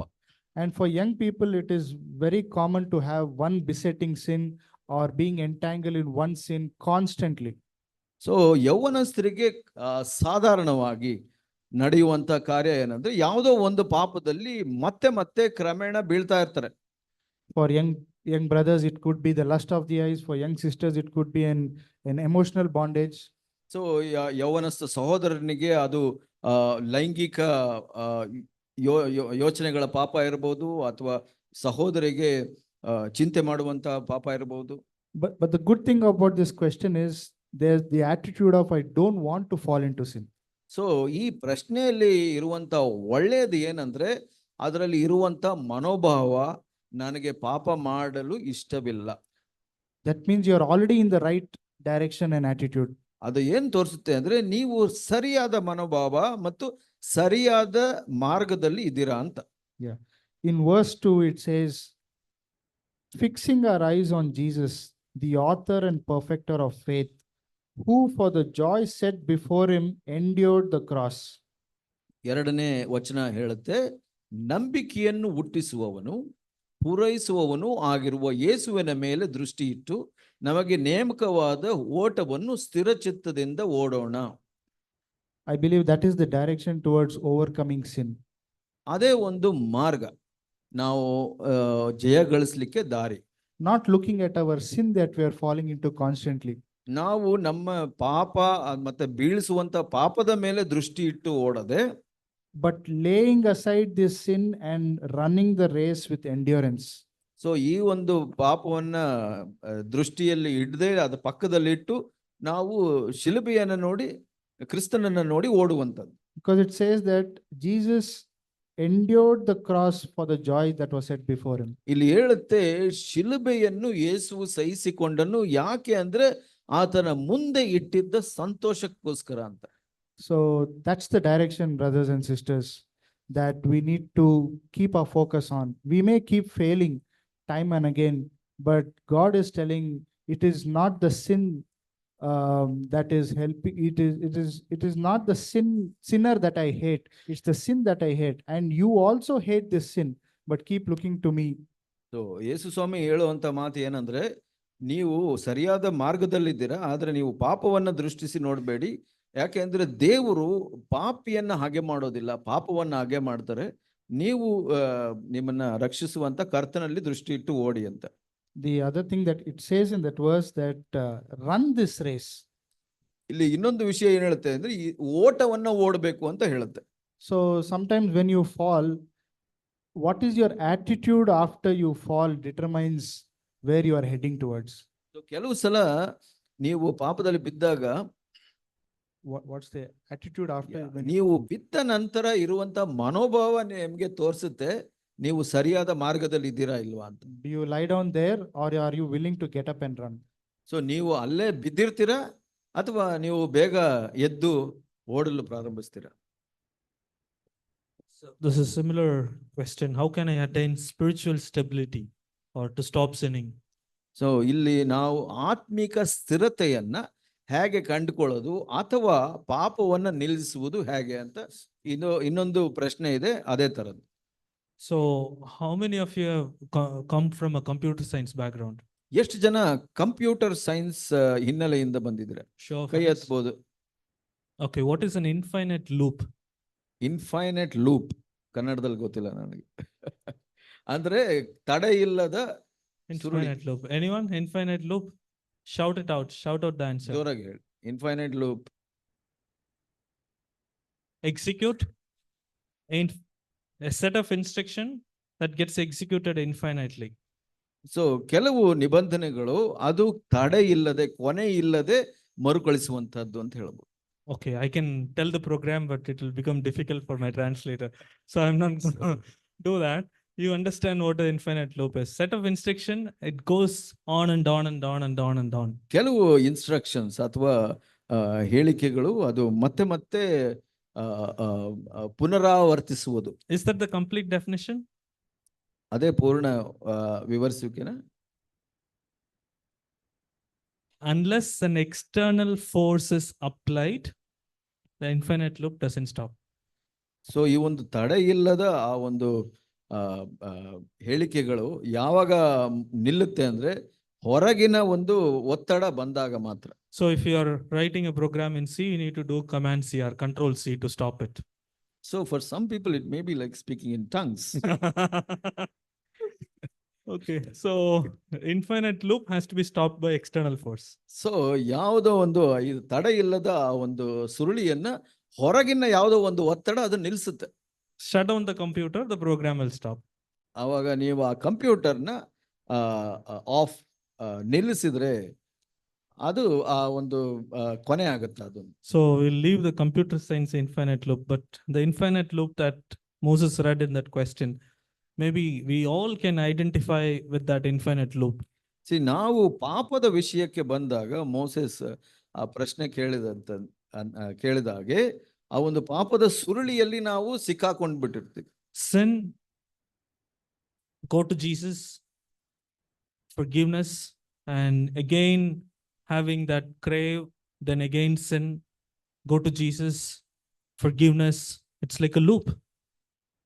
ಹೌದು, ಇದೇ ಒಂದು ತಡೆ ಇಲ್ಲದ ಸುರುಳಿ. ಏನಂದ್ರೆ ಪಾಪ ಮಾಡೋದು, ಯೇಸು ಸ್ವಾಮಿ ಬಳಿ ಹೋಗೋದು, ಕ್ಷಮಾಪಣೆಯನ್ನು ಸ್ವೀಕರಿಸೋದು, ಮತ್ತೆ ಆತ್ಮಿಕವಾಗಿ ಜೀವಿಸಲು ಪ್ರಾರಂಭಿಸೋದು, ಮತ್ತೆ ಪಾಪ ಮಾಡೋದು, ಮತ್ತೆ ಯೇಸು ಸ್ವಾಮಿ ಹತ್ರ ಹೋಗೋದು, ಮತ್ತೆ ಕ್ಷಮೆ ಸ್ವೀಕರಿಸೋದು. ಇದು ಒಂದು ತಡೆ ಇಲ್ಲದ ಸುರುಳಿ ಅಂತ ಹೇಳ್ಬೋದು. If you are finding yourself in this infinite loop, ಈ ಒಂದು ತಡೆ ಇಲ್ಲದ ಸುರುಳಿಯಲ್ಲಿ ನಿಮ್ಮನ್ನೇ ನೀವು ಕಂಡುಕೊಳ್ತೀರಾ. go to God and have a cry, Lord, let that external force be applied on me. So ನೀವು ಕರ್ತನ ಬಳಿ ಹೋಗಿ ನೀವು ಕೂಗಿ ಕೇಳ್ಕೊಳ್ಳಿ, ಆ ಒಂದು ಹೊರಗಿನ ಶಕ್ತಿ ನಿಮ್ಮ ಮೇಲೆ ಬರ್ಲಿ ಅಂತ. John 8:23 says, if the Son sets you free, you will indeed be free. So ಯೋಹನ 8:36 ನಾನು ನೀವು ಆ ವಚನವನ್ನ ತರಲಿಕ್ಕೆ ಬಯಸ್ತೀನಿ. ನೀವು ಎಲ್ಲರೂ ನಿಮ್ಮ ಬೈಬಲ್ನ ಓಪನ್ ಮಾಡಿ ಆ ವಚನವನ್ನ ಓದಿ. ಸೊ ಯೋಹನ 8:32 so 36. Okay. If the Son, ಮಗನು ಶಾಶ್ವತವಾಗಿರುವನು, ಆದುದರಿಂದ ಮಗನು ನಿಮ್ಮನ್ನು ಬಿಡುಗಡೆ ಮಾಡಿದರೆ ನಿಜವಾಗಿ ನಿಮಗೆ ಬಿಡುಗಡೆಯಾಗುವುದು. you will be free indeed. ನೀವು ನಿಜವಾಗಿ ಬಿಡುಗಡೆಯನ್ನ ಹೊಂದುತ್ತೀರಿ. Go to Jesus and say, Lord, you set me free. ಕರ್ತನ ಬಳಿಗೆ ಹೋಗಿ ಹೇಳಿ, ಕರ್ತನೇ ನನ್ನನ್ನ ಬಿಡುಗಡೆ ಮಾಡುವಂತ. Paul found himself in this infinite loop. ಈ ಒಂದು ತಡೆ ಇಲ್ಲದ ಸುರುಳಿಯಲ್ಲಿ ಪೌಲನು ಕೂಡ ಸಿಕ್ಕಿ You ಹಾಕೊಂಡಿದ್ದ. can go home, read Romans 7. ರೋಮ 7 ನೀವು ಓದಿ ಅದನ್ನ ನೋಡ್ತೀರಾ. Paul, really? Is that you? ಪೌಲ ನೀನಾ ಈ ವಿಷಯದಲ್ಲಿ ಅಂತ ಕೇಳಬಹುದು. Yes, he was saying, I do the very thing that I hate. So ಅಲ್ಲಿ ಹೇಳ್ತಾನೆ ಪೌಲ, ನಾನು ಯಾವುದನ್ನ ಹಾಗೆ ಮಾಡ್ತೀನಿ ಅದನ್ನೇ ಮಾಡೋದ್ರಲ್ಲಿ ನಾನು ನಿರತನಾಗಿದ್ದೇನೆ. And that loop led him to a place where he cried out, Romans 7, last verses, wretched man that I am, who will set me free? So ಅದೇ 24ನೇ ವಚನದಲ್ಲಿ ಹೇಳ್ತಾರೆ, ಅವರು ಆ ಸುರುಳಿಯಲ್ಲಿ ಸಿಕ್ಕಾಕೊಂಡು ಅವ್ರು ಹೇಳ್ತಾರೆ, ನಾನು ಎಂತ ನಿರರ್ಥಕ ಮನುಷ್ಯ, ನಾನು ಯಾರು ನನ್ನನ್ನ ಬಿಡುಗಡೆ ಮಾಡ್ತಾರೆ ಅಂತ ಕೇಳ್ತಾರೆ. And few verses later he says, Christ, the Spirit has indeed set me free. ಸ್ವಲ್ಪ ವಾಕ್ಯಗಳ ನಂತರ 8:1 ಹೇಳುತ್ತೆ, ಪವಿತ್ರಾತ್ಮನು ಕ್ರಿಸ್ತನು ನನ್ನನ್ನ ಬಿಡುಗಡೆ ಮಾಡ್ತಾನೆ. Isaiah 41, Jeshaiah 41 12 and 13. Verse 12 and 13. I want to read it from Message Bible. So Jeshaiah 41 12 13. God can bring us to this place. This is the promise. ಇದು ಒಂದು ವಾಗ್ದಾನವಾಗಿದೆ. God can bring us to this place. ಕರ್ತನು ನಮ್ಮನ್ನು ಈ ಸ್ಥಳಕ್ಕೆ ತೆಗೆದುಕೊಂಡು ಬರಬಹುದು. What is that place? ಯಾವ ಸ್ಥಳ ಅದು? The enemies that you are fighting today. ಇವತ್ತು ನೀವು ಹೋರಾಡ್ತಾ ಇರುವಂತಹ ಶತ್ರುಗಳು, Old Testament enemies, we are taught in the church, to read it as sin. So ಹಳೆಯ ಒಡಂಬಡಿಕೆ ಶತ್ರುಗಳು ಅಂದ್ರೆ ಹೊಸ ಒಡಂಬಡಿಕೆಯಲ್ಲಿ ಪಾಪಗಳು ಅಂತ ನಮಗೆ ಹೇಳಿಕೊಡಲ್ಪಟ್ಟಿದೆ. The sin that you are fighting today, ನೀವು ಇವತ್ತು ಹೋರಾಡ್ತಾ ಇರುವಂತಹ ಶತ್ರುಗಳು ಪಾಪಗಳು, that besetting sin that keeps you in this infinite loop. ಆ ಒಂದು ತಡೆ ಇಲ್ಲದ ಸುರುಳಿಯಲ್ಲಿ ಇಡುವಂತ ಆ ಒಂದು ಪಾಪಗಳು. God's promise is, when you go out looking for such sins, you won't find them. ಅಲ್ಲಿ 12ನೇ ವಚನ ಹೇಳುತ್ತೆ, ನಿನ್ನೊಡನೆ ಹೋರಾಡಿದವರನ್ನು ಹುಡುಕಿದರು, ಅವರು ನಿನಗೆ ಕಾಣಿಸರು. The sin that is fighting with you, you won't find them. ನಿನ್ನ ಜೊತೆ ವ್ಯಾಜ್ಯ ಮಾಡುವ ಅಥವಾ ಹೋರಾಡುವ ಆ ಪಾಪಗಳು ನಿಮಗೆ ಕಾಣಿಸೋದಿಲ್ಲ. Next half, Message Bible puts it beautifully. Not a trace of your old sins, not even a memory. ಆ ಒಂದು ಮೆಸೇಜ್ ಬೈಬಲ್ ನಲ್ಲಿ ಹೀಗೆ ಹೇಳುತ್ತೆ, ಅದನ್ನ ಹುಡುಕುವಾಗ ನೀವು ಅದರ ಕಲೆ ಕೂಡ ನಿಮಗೆ ಕಾಣಿಸೋದಿಲ್ಲ ಅಂತ ಹೇಳುತ್ತೆ. Isn't it a wonderful place that we can all come to? ಅದು ಬಹಳ ಅದ್ಭುತವಾದ ಸ್ಥಳ ಅಲ್ವಾ, ನಾವೆಲ್ಲ ಬರುವಂತದ್ದು. Not a trace of memory. ಅದರ ಒಂದು ಕಲೆಯ ನೆನಪು ಕೂಡ ನಿಮಗಿರೋದಿಲ್ಲ. That sin has completely been erased from my memory. ಆ ಒಂದು ಪಾಪದ ಆ ಕಲೆ ಅಥವಾ ನೆನಪು ಪೂರ್ಣವಾಗಿ ಅಳಿಸಲ್ಪಟ್ಟಿದೆ. And God is saying, that's right. ದೇವರು ಹೇಳ್ತಾರೆ, ಹೌದು ಅದು ಸರಿ. Because I, your God, have a firm grip on you. ನಾನು ನಿನ್ನ ದೇವರು, ನಿನ್ನ ಮೇಲೆ ಪೂರ್ಣ ಹಿಡ್ಕೊಂಡಿದ್ದೀನಿ. I'm not letting you go. ನಾನು ನಿನ್ನನ್ನ ಬಿಟ್ಕೊಡೋದಿಲ್ಲ. Because I'm right here to help you. ನಾನು ಇಲ್ಲಿ ಇದ್ದೀನಿ ನಿನಗೆ ಸಹಾಯ ಮಾಡಲು. That help is the Holy Spirit. ಆ ಒಂದು ಸಹಾಯ ಪವಿತ್ರಾತ್ಮನು. So cry out like Paul cried out, Lord, wretched man that I am, set me free. ಪೌಲನು ಆ ಒಂದು ಕೂಗಿಕೊಂಡಂತೆ ನೀವು ಕೂಗಿಕೊಳ್ಳಿ, ಸ್ವಾಮಿ ನಾನು ನಿರ್ಗತಿಕ ಮನುಷ್ಯನು ಅಂತ.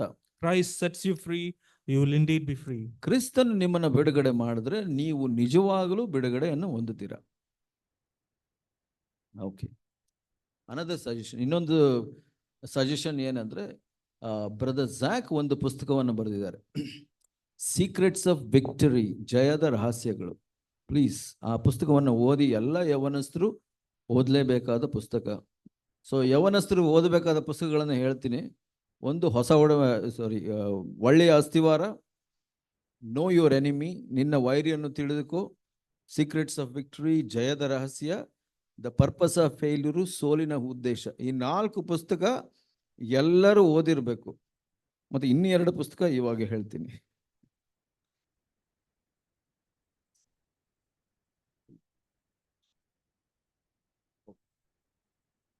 No, this whole thing I will take it at once, one shot.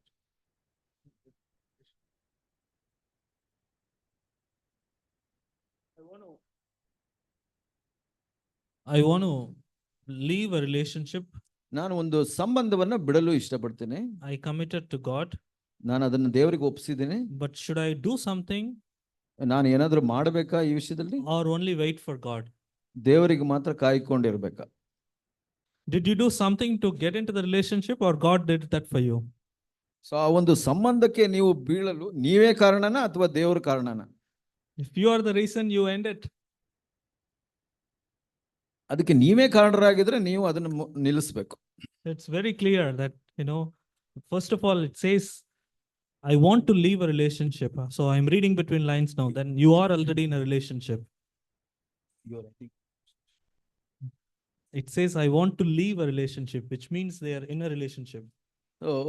ಇಲ್ಲಿ ಇದು ಬಹಳ ಸ್ಪಷ್ಟವಾಗಿ ಕಾಣಿಸ್ತಾ ಇದೆ. ನೀವು ಈ ಸಂಬಂಧವನ್ನ ಬಿಡಲು ಯೋಚನೆ ಮಾಡ್ತಾ ಇದ್ದೀರಾ, ಅದರ ಅರ್ಥ ಆ ಸಂಬಂಧದಲ್ಲಿ ಇದ್ದೀರಾ ಅಂತ. That itself is a serious thing. ಅದು ಬಹಳ ಗಂಭೀರವಾದ ವಿಷಯ. And I don't know what it is to leave it to God. ಹಾಗಿದ್ರೆ ದೇವರ ಹತ್ರ ಬಿಡುವಂತದ್ದು ಏನು ಆಗ? Lord, I want to end it. ನಾನು ಬಿಡ್ಲಿಕ್ಕೆ ಇಷ್ಟಪಡ್ತೇನೆ. I don't want to give room to my logic which says, oh, you've been with this relationship for so long and you're going to all of a sudden leave her. No, don't give in to logic. ನನ್ನ ಬುದ್ಧಿ ಅಥವಾ ಅರಿವು ಹೀಗೆ ಹೇಳುತ್ತೆ, ನೀನು ಬಹಳ ಸಮಯದಿಂದ ಈ ಸಂಬಂಧದಲ್ಲಿದ್ದೀಯಾ, ಯಾಕೆ ಬಿಡ್ತೀಯಾ, ಹೇಗೆ ಬಿಡ್ತೀಯಾ, ಇದೆಲ್ಲ ನಿಮ್ಮ ಬುದ್ಧಿಶಕ್ತಿ ಹೇಳಬಹುದು. So one boy said, Uncle, I said I'm going to leave the relationship, but the other person sent a note saying she's going to commit suicide. So ಒಬ್ಬ ಹುಡುಗ ಹೀಗೆ ಹೇಳ್ದ, ನಾನು ಈ ಸಂಬಂಧವನ್ನ ಬಿಡಬೇಕು ಅಂತ ಯೋಚನೆ ಮಾಡ್ತಾ ಇದ್ದೀನಿ, ಆದ್ರೆ ಆಕೆ ನನಗೆ ಮೆಸೇಜ್ ಕಳಿಸ್ತಾ ಇದ್ದಾಳೆ, ನಾನು ಆತ್ಮಹತ್ಯೆ ಮಾಡ್ಕೊಳ್ತೀನಿ ಅಂತ. ಏನ್ ಮಾಡೋದು? I said you sent a note to the parents apologizing and say that your daughter is going to commit suicide. ನೀವು ಅವ್ರ ತಂದೆ ತಾಯಿಗೆ ಒಂದು ಮೆಸೇಜ್ ಕಳಿಸಿ, ನಾನು ತಪ್ಪು ಮಾಡಿದ್ದೀನಿ, ನಿಮ್ಮ ಮಗಳು ಆತ್ಮಹತ್ಯೆ ಮಾಡ್ಕೊಂತೀನಿ ಅಂತ ಹೇಳ್ತಾ ಇದ್ದಾಳೆ ಅಂತ ಮೆಸೇಜ್ ಕಳಿಸಿ. Yeah, you did a mistake, own up to it. ನೀನ್ ತಪ್ಪು ಮಾಡಿದೀಯಾ, ಅದನ್ನ ಒಪ್ಕೋ. But you are not morally responsible for what the other person is going to do. ನೀವು ಆ ಒಂದು ಮಾರಲಿ, ನೈತಿಕವಾಗಿ ನೀವು ಅದರ ಹೊಣೆ ನಿಮ್ಮ ಮೇಲೆ ಇರೋದಿಲ್ಲ, ಆ ಇನ್ನೊಂದು ವ್ಯಕ್ತಿ ಏನು ಮಾಡ್ತಾಳೆ ಅಂತ. You repent and turn to Jesus and ask Jesus to forgive you for the sin that you did. ನೀವು ಮಾಡಿದ ಪಾಪಕ್ಕಾಗಿ ಮಾನಸಾಂತರ ಪಟ್ಟು ಕ್ರಿಸ್ತನಲ್ಲಿ ಕ್ಷಮೆ ಕೇಳಿ. First, I need to call that a sin. ಮೊದಲು ನೀವು ಅದನ್ನ ಪಾಪ ಅಂತ ಕರಿಬೇಕು. Many don't think that, oh, I get into a relationship, oh, it's not a sin. ಕೆಲವರು ಬಹಳಷ್ಟು ಜನ ಹೀಗೆ ಅನ್ಕೊಂತಾರೆ, ನಾನು ಒಂದು ರಿಲೇಶನ್ಶಿಪ್ ಅಲ್ಲಿ ಇದ್ಬಿಟ್ಟೆ, ಅಷ್ಟು ಪಾಪ ಅಲ್ಲ ಅಂತ. We heard about the modern era. That problem or the danger of the modern era is they don't call the relationship a sin. ಇಲ್ಲಿ ಇವತ್ತು ನಾವು ಹೊಸ ರೀತಿಯ ಒಂದು ಸಿದ್ಧಾಂತಗಳನ್ನು ನೋಡ್ತಾ ಇದ್ದೀವಿ. ಏನಂದ್ರೆ ಆ ಒಂದು ಸಂಬಂಧದಲ್ಲಿ ಇರುವಂತದ್ದು ಅದು ಪಾಪ ಅಂತ ಕರೆಯೋದಿಲ್ಲ ಅವರು. So you ask Jesus, Jesus, please forgive me. So ನೀವು ಕ್ರಿಸ್ತನಲ್ಲಿ ಕೇಳಬೇಕು, ಕರ್ತನೇ ನನ್ನನ್ನು ಕ್ಷಮಿಸು ಅಂತ. And tell the other person that I am a Christian. I'm sorry for what I did. So ನೀವು ಇನ್ನೊಂದು ವ್ಯಕ್ತಿಗೆ ಹೇಳಬೇಕು, ನನ್ನನ್ನು ಕ್ಷಮಿಸು, ನಾನು ಕ್ರೈಸ್ತನು, ನಾನು ಹೀಗೆ ಮಾಡಬಾರ್ದಾಗಿತ್ತು, ನನ್ನನ್ನು ಕ್ಷಮಿಸು ಅಂತ. Pray and believe and pray to Jesus that the other person won't harm themselves. ನೀವು ಪ್ರಾರ್ಥನೆ ಮಾಡಿ ಯೇಸು ಸ್ವಾಮಿಗೆ ಹೇಳಿ, ಆ ಇನ್ನೊಂದು ವ್ಯಕ್ತಿ ತನ್ನನ್ನು ತಾನು ತಪ್ಪಾಗಿ ಯಾವ ಕಾರ್ಯಗಳನ್ನು ಮಾಡೋದಿಲ್ಲ ಅಂತ. And if you get into such a situation, ask for help. ಆ ತರ ಪರಿಸ್ಥಿತಿಗೆ ನೀವು ಸಿಕ್ಕಾಕೊಂಡಾಗ ಯಾರಾದ್ರೂ ಪ್ರಬುದ್ಧರ ಹತ್ರ ನೀವು ಆ ಒಂದು ಸಹಾಯವನ್ನ ಕೇಳಿ. Because the intensity of the relationship differs from one person to the other person. ಆ ಒಂದು ಸಂಬಂಧಗಳ ಆ ಒಂದು ಆ, ಆ, ಆಳ ಎಷ್ಟು ಇದೆ ಅನ್ನೋದು ಒಂದು ವ್ಯಕ್ತಿಯಿಂದ ಇನ್ನೊಂದು ವ್ಯಕ್ತಿಗೆ ವ್ಯತ್ಯಾಸವಾಗಿರುತ್ತೆ. So I would say you take help. ನಾನು ಹೇಳೋದೇನಂದ್ರೆ ನೀವು ಸಹಾಯವನ್ನ ಅಥವಾ ಸಮಾಲೋಚನೆಯನ್ನ ಕೇಳಿ. Just want to add to that. See, we are not able, I was not able to figure out what stage this relationship question is in. See, but one of the dangers that I see is if you have got into a relationship once, there's a bigger possibility that you're going to do the same thing again if you're not delivered from it. So ಈ ಒಂದು ಸಂಬಂಧದ ಆಳ ಎಷ್ಟಿದೆ ಅಂತ ನನಗೆ ಗೊತ್ತಿಲ್ಲ. ಇದರಲ್ಲಿ ಒಂದು ಅಪಾಯ ಇದೆ. ಯಾರೆಲ್ಲ ಈ ಸಂಬಂಧದಲ್ಲಿ ಬೀಳ್ತಾರೆ ಅದು ಮತ್ತೆ ಪುನರಾವರ್ತನೆಯಾಗುತ್ತೆ. ಈ ಒಂದರಲ್ಲಿ ಬಿದ್ದು ಮತ್ತೆ ದೇವರು ಅವ್ರನ್ನ ಬಿಡುಗಡೆ ಮಾಡಿಲ್ಲ ಅಂದ್ರೆ ಮತ್ತೆ ಇನ್ನೊಂದರಲ್ಲಿ ಬೀಳ್ತಾರೆ. It is called the bounce back effect. Bounce back effect.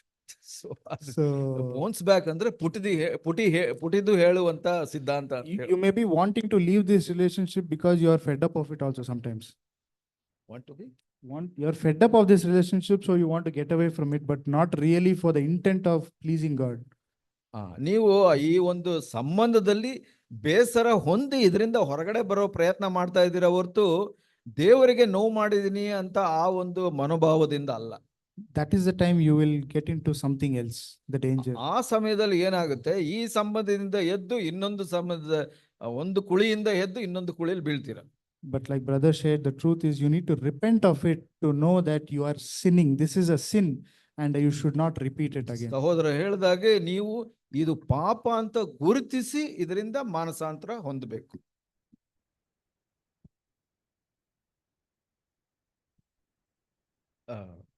You said you can add something. So I really don't know what relationship means. No. Besides my marriage, which was so complex nowadays, all this relationship and all that. So no, it's very dangerous. See, what did John Wesley's mother, Susanna Wesley, so ಮಕ್ಕಳಿಗೆ ಏನ್ ಹೇಳ್ಕೊಟ್ರು ಅಂದ್ರೆ, ಯಾವುದೇ ವಿಷಯ ನಿಮ್ಮನ್ನ ಪಾಪದ ಮೇಲೆ ಆ ಮೃದು ಮನೋಭಾವವನ್ನ ಕೊಡುತ್ತೆ, ಅಂದ್ರೆ ನಿಮ್ಗೆ ಪಾಪದ ಗಂಭೀರತೆಯನ್ನ ತೆಗೆಯುತ್ತೆ. ಅದು ರಿಲೇಶನ್ಶಿಪ್ ಆಗಿರ್ಬೋದು ಅಥವಾ ಇನ್ನೊಂದಾಗಿರ್ಬೋದು, ಎಂಟರ್ಟೈನ್ಮೆಂಟ್ ಆಗಿರ್ಬೋದು, ಇನ್ನೇನೋ ಆಗಿರ್ಬೋದು. ಯಾವುದು ನಿಮಗೆ ಪಾಪದ ಮೇಲೆ ಗಂಭೀರತೆಯನ್ನ ಸಡಿಲಗೊಳಿಸುತ್ತೆ ಅಥವಾ ಮೃದುಗೊಳಿಸುತ್ತೆ, ಅದೆಲ್ಲ ಡೇಂಜರಸ್. ನೀವು ಅದನ್ನ ರೆಕಗ್ನೈಸ್ ಮಾಡಬೇಕು. ಇವಾಗ ನಿಮ್ಗೆ ರಿಲೇಶನ್ಶಿಪ್ ಅಂದಾಗ ಜನರಲಿ ಇವಾಗ ನಾನು ಥಿಂಕ್ ಮಾಡೋದು ಹುಡುಗ ಹುಡುಗಿ ಅಂತ. Okay, you may have a friend, boy can have a friend boy who is instigating you to commit sin. ಇವಾಗ ಒಂದು ಹುಡುಗಿಗೆ ಇನ್ನೊಂದು ಹುಡುಗಿ ಫ್ರೆಂಡ್, ನೀವು ಒಳ್ಳೆ ಫ್ರೆಂಡ್ ಅನ್ಬೋದು. ಆಕೆ ನಿಮ್ಮನ್ನ ಪಾಪಕ್ಕೆ ಬೀಳೋಕೆ ಪ್ರೋತ್ಸಾಹ ಮಾಡ್ತಾ ಇದ್ರೆ ಆಮೇಲೆ ನಾಳೆ ನೀವೇ ನಿಮ್ಮನ್ನೇ ಬ್ಲೇಮ್ ಮಾಡಬೇಕಾಗುತ್ತೆ, ದೂಷಿಸ್ಬೇಕಾಗುತ್ತೆ. ಯಾಕೆಂದ್ರೆ ಸೊ ಈ ನಿಮಗೆ ಗೊತ್ತಾಗ್ಲಿಲ್ಲ, ಇದು ಪಾಪಕ್ಕೆ ನಡೆಸ್ತಾ ಇದೆ ಅಂತ. ನಿಮ್ಗೆ ಆ ಸೆನ್ಸಿಟಿವಿಟಿ ಇರಬೇಕು, ಯಾಕೋ ಸರಿ ಇಲ್ಲ. ಇವಾಗ ಒಂದು ಎಕ್ಸಾಂಪಲ್ ಹೇಳ್ಬೇಕು ಅಂದ್ರೆ, ನೀವು ಕೆಲವು ಫ್ರೆಂಡ್ಸ್ ನಿಂತ್ಕೊಂಡು ಮಾತಾಡ್ತಾ ಇರ್ತಾರೆ, ಅವ್ರು ಯಾರ ಬಗ್ಗೆನೋ ಕೆಟ್ಟದಾಗಿ ಮಾತಾಡ್ತಾ ಇದ್ದಾರೆ ಅಥವಾ ಗಾಸಿಪ್. ಅವಾಗ ನೀವು ಜೊತೆಲಿ ಹೋಗಿ ನಿಂತ್ಕೊಂಡ್ರೆ ನಿಜವಾಗ್ಲೂ ನೀವು ಗಾಡ್ಲಿ ಪರ್ಸನ್ ಆದ್ರೆ ಅವ್ರು ಸ್ಟಾಪ್ ಮಾಡಬೇಕು ಗಾಸಿಪ್ ಮಾಡೋದು. ಸೊ ಇವಾಗ ನೀವು ಜೊತೆಲಿ ನಿಂತ್ಕೊಂಡಾಗ ಅವ್ರು ಗಾಸಿಪ್ ಕಂಟಿನ್ಯೂ ಮಾಡ್ತಾರೆ ಅಂದ್ರೆ that means you are in agreement with the gossip. ಆವಾಗ ಸ್ಲೋಲಿ ಏನಾಗುತ್ತೆ, ಅದು ಎಫೆಕ್ಟ್ ಆಗುತ್ತೆ ನಿಮ್ಗೆ, ಮತ್ತೆ ನೀವು ನಾಳೆ ಗಾಸಿಪರ್ ಆಗ್ಬಿಡ್ತೀರ. ಸೊ ಅದು ಒಂದು ಎಕ್ಸಾಂಪಲ್. ಹಾಗೆ you have to be very careful about sin. It can be anything. Okay, ಬಹಳ ಇಂಪಾರ್ಟೆಂಟ್ ಸಬ್ಜೆಕ್ಟ್ ನಾನೇನ್ ಹೇಳಿದೆ ನೆನಪಿದೆಯಾ? ಮದುವೆ, marriage. Okay, so there are few questions. ಒಬ್ಬ ವ್ಯಕ್ತಿ ಪದೇ ಪದೇ ನನ್ನ ಜೀವಿತದಲ್ಲಿ ಬರುತ್ತಿದ್ದರೆ ಅವರೇ ನಮ್ಮ ಲೈಫ್ ಪಾರ್ಟ್ನರ್ ಆಗುತ್ತಾರಾ? ಇದು ದೇವರ ಚಿತ್ತನ? ಪದೇ ಪದೇ ಬರ್ತಾ ಇರೋದು ಅಂದ್ರೆ ಮುಂದೆನಾ ಅಥವಾ ಮನ್ಸಲ್ಲ? ಸೊ ಎರಡು ಓಕೆ, ಎಕ್ಸ್ಪೀರಿಯನ್ಸ್ಡ್. ಸೊ ಸೊ ಇದು ಪದೇ ಪದೇ ಬರೋದು ಹೇಗೆ ಅಂತ ನೀವು ಯೋಚನೆ ಮಾಡ್ಬೇಕು, ಅದು ಯಾಕೆ ಪದೇ ಪದೇ ಬರ್ತಾ ಇದೆ ಅಂತ. ಇಟ್ ಕ್ಯಾನ್ ಬಿ ಸೊ ಯಾರೋ ಇವಾಗ ಅನ್ಬಿಲೀವರ್ಸ್ ಆದ್ರೆ ಅವ್ರಿಗೆ ಯಾವ್ದು ಸಿನಿಮಾ ಆಕ್ಟರ್ ಜೊತೆ ಮತ್ತೆ ಬರ್ತಾ ಇರ್ತಾರೆ, ಹಾಗಂತ ಅಂದ್ಬಿಟ್ಟು ಮದುವೆ ಆಗ್ಬೇಕು ಅಂತ. ಸಿ ಇಟ್ಸ್ ನಾಟ್ ಪದೇ ಪದೇ ಅಲ್ಲ. But the thing is, C the ಮದುವೆ ವಿಷಯ ಬಂದಾಗ, ಮದುವೆ is the second most important decision in your life.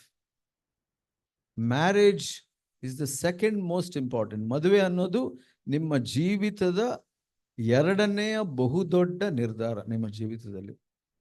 ಇವಾಗ ನಾನು ಮದುವೆ ಆಗ್ಬೇಕು ಅಂತ ಯೋಚನೆ ಮಾಡುವಾಗ ಒಬ್ಬ ಬ್ರದರ್ ಹೇಳಿದ್ದು ಇವತ್ತು ನೆನಪಿದೆ ನನಗೆ. ಹೀಗೆ ಹೇಳಿದ್ರು, John, you are like a crossing and getting into an island, you are crossing a burning bridge to getting into an island. ಅಂದ್ರೆ ಒಂದು ದ್ವೀಪಕ್ಕೆ ಹೋಗ್ತಾ ಇದೀಯಾ, ಯಾವ ಬ್ರಿಡ್ಜ್ ಕ್ರಾಸ್ ಮಾಡ್ತಾ ಇದೀಯ ಅಂದ್ರೆ ಬ್ರಿಡ್ಜ್ ಇಸ್ ಬರ್ನಿಂಗ್. ಒಂದ್ಸಲ ಕ್ರಾಸ್ ಮಾಡಿದ್ಮೇಲೆ ಹಿಂದೆ ನೋಡಿದ್ರೆ ಬ್ರಿಡ್ಜ್ ಇಲ್ಲ, ಸುಟ್ಟೋಗ್ಬಿಟ್ಟು. ಸೊ ಮದುವೆ ಆದ್ಮೇಲೆ ಆಮೇಲೆ ಏನು ಮಾಡೋಕ್ಕಾಗಲ್ಲ. Once for all finished. So no divorce, by the way. Don't think of divorce and all. You have to accept it. So you have to be very careful. See careful ಅಂತ ಅಂದ್ರೆ don't have to kind of a live in panic. See ಯಾರು perfect ಇಲ್ಲ. So why that other person is not perfect? Because you are also not perfect. So ಯಾರು perfect ಇಲ್ಲ. Okay, perfect ಇರೋದು ಮುಖ್ಯ ಅಲ್ಲ. See ಈ ಮದುವೆ ಅನ್ನೋದು ಹೇಗೆ ಅಂದ್ರೆ, if I fear God, Lord I want to live for you. ಕರ್ತನೆ, ನಾನು ನಿನಗಾಗಿ ಜೀವಿಸ್ಬೇಕು. ಮದುವೆ ಯಾಕೆ ಆಗ್ಬೇಕು? ನಿನಗಾಗಿ ಮದುವೆ ಆಗ್ಬೇಕು. ಫರ್ಗೆಟ್ ಅಬೌಟ್ ಮದುವೆ. ಈವನ್ ಪೌಲ್ ಏನ್ ಹೇಳಿದ್ರು, even eating and drinking you do it for the glory of God. ಹೌದಾ? ಓಕೆ, ಸೊ ಅದಕ್ಕೆ you have to look for a person whom God endorses. ದೇವರು ನಿಮಗೆ ಅದನ್ನ ಏನದು ಖಚಿತಪಡಿಸ್ಬೇಕು, ಸ್ಟೆಪ್ ಬೈ ಸ್ಟೆಪ್. ಸಿ ಇವಾಗ ಫಾರ್ ಎಕ್ಸಾಂಪಲ್ ಪ್ರೊಫೈಲ್ ಎಕ್ಸ್ಚೇಂಜ್ ಮಾಡ್ತಾರೆ, ಅದರಲ್ಲಿ ಪ್ರೇಯರ್ ಮಾಡ್ತಾರೆ, ಅದರಲ್ಲಿ ಕಂಪ್ಯಾಟಬಿಲಿಟಿ ಅಂತ ನೋಡ್ತಾರೆ. ಅಂದ್ರೆ ಕಂಪ್ಯಾಟಬಿಲಿಟಿ ಅಂದ್ರೆ ಸರಿ ಸಮನಾಗಿದ್ದಾರಾ ಈ ವ್ಯಕ್ತಿ, ನನಗೆ ಭಾಷೆಗಳಿರ್ಬೋದು, ಇನ್ನೇನೋ ಇರ್ಬೋದು, ಬಹಳಷ್ಟು ವಿಷಯಗಳಿರುತ್ತೆ. ಸೊ ಅವಾಗ ಅದರಲ್ಲಿ ಒಬ್ಬ ಹುಡುಗ ದೇವರ ಚಿತ್ತವನ್ನು ಹುಡುಕಿ ಪ್ರಾರ್ಥನೆ ಮಾಡುವಾಗ, ಹುಡುಗಿ ದೇವರ ಚಿತ್ತವನ್ನು ಇಟ್ಟು ಪ್ರಾರ್ಥನೆ ಮಾಡುವಾಗ ಅವ್ರಿಗೆ ಸಮಾಧಾನ ಸಿಗುತ್ತೆ. ಇದು ಓಕೆ, ಇದು ಮ್ಯಾಚ್ ಆಗುತ್ತೆ ಅನ್ಸುತ್ತೆ. But anyway it's not decision. Okay, ನೋಡಿದ್ರೆ ಸಮಾಧಾನ ಸಿಗ್ತಾ ಇದೆ. ಮತ್ತೆ ಸೆಕೆಂಡ್ ಸ್ಟೇಜ್, ಇಬ್ರು ಮಾತಾಡ್ಬೋದು, ಅರೇಂಜ್ ಮಾಡ್ಬೋದು. ಸೊ ಹೀಗೆ ನೀವು ಆವಾಗಲೇ ಪೋಲೋ ಹೇಳ್ದಾಗೆ you have to get guidance, godly guidance. ಯಾಕೆ ಅಂದ್ರೆ ಮೊದಲನೇದಾಗಿ ನೀವು ಒಬ್ಬ ವ್ಯಕ್ತಿಗೆ ನೋಡಿ ಅಟ್ರಾಕ್ಟ್ ಆದ್ರೆ ಯೋಚನೆ ಮಾಡಬೇಕು, ಏನ್ ಅಟ್ರಾಕ್ಷನ್? ಪದೇ ಪದೇ ನೋಡಿದ್ದಕ್ಕ, ಇಲ್ಲ ಪದೇ ಪದೇ ಮಾತಾಡ್ಸಿದ್ದಕ್ಕ? ಸೊ ಹಂಗಂತ ಅಂದ್ಬಿಟ್ಟು ಆಫೀಸ್ಗೆ ಹೋದ್ರೆ ಪದೇ ಪದೇ ಯಾರಾದ್ರೂ ಬರ್ತಾನೆ ಇರ್ತಾರೆ ಮುಂದೆ, ಅಥವಾ ಕಾಲೇಜ್ಗೆ ಹೋದ್ರೆ. ಸೊ ದ ಥಿಂಗ್ ಈಸ್, ಇದು ನೀವು ಯಾವ್ದಾದ್ರು ಗಾಡ್ಲಿ ಗೈಡೆನ್ಸ್ ತಗೊಬೇಕು. ಮುಖ್ಯವಾಗಿ, is the person born again? Even CFCಗೆ ಬಂದ ತಕ್ಷಣ ಮುಗಿದೋಗಲ್ಲ ಕತೆ. Is the other person born again? ನಿಜವಾಗಿ ಹೊಸದಾಗಿ ಹುಟ್ಟಿದಾನ ಅಥವಾ ಹುಟ್ಟಿದಾಳ? That is first. ಸೆಕೆಂಡ್, ಅಲ್ಲಿ ಕಂಪ್ಯಾಟಬಿಲಿಟಿ, ಇಬ್ರಿಗೂ ಸಮತೋಲನ ಇದೆಯಾ, ಕಂಪ್ಯಾಟಬಲ್ ಇದೆಯಾ? ಅದನ್ನ ಎಲ್ಡರ್ಸ್ ಹತ್ರ ಕೇಳಬೇಕು. ಯಾರು ಜವಾಬ್ದಾರಿ ಇದೆ ಅವ್ರ ಹತ್ರ ಕೇಳಬೇಕು. ಇವಾಗ ಲ್ಯಾಂಗ್ವೇಜ್ ಇರ್ಬೋದು, ಬೇರೆ ಬಹಳಷ್ಟು ಕಂಪ್ಯಾಟಬಿಲಿಟಿ ಇರುತ್ತೆ.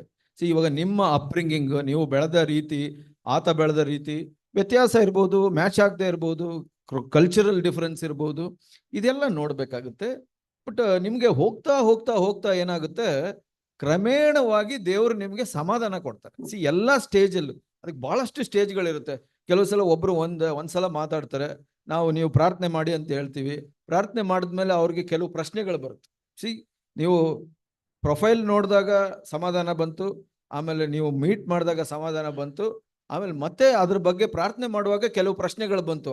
ಅದ್ರ ಪ್ರಶ್ನೆ ಬಂದ್ರೆ ಸರಿ, ಇಬ್ರು ಮತ್ತೆ ಮೀಟ್ ಮಾಡಿ ಅಥವಾ ಕ್ಲಾರಿಫೈ ಮಾಡ್ಕೊಳ್ಳಿ, ಪ್ರಶ್ನೆಗಳಿದ್ರೆ ಹೇಗೆ, ಇದ್ಯಾಗೆ ಏನು ಅಂತ ಅಂದ್ಬಿಟ್ಟು.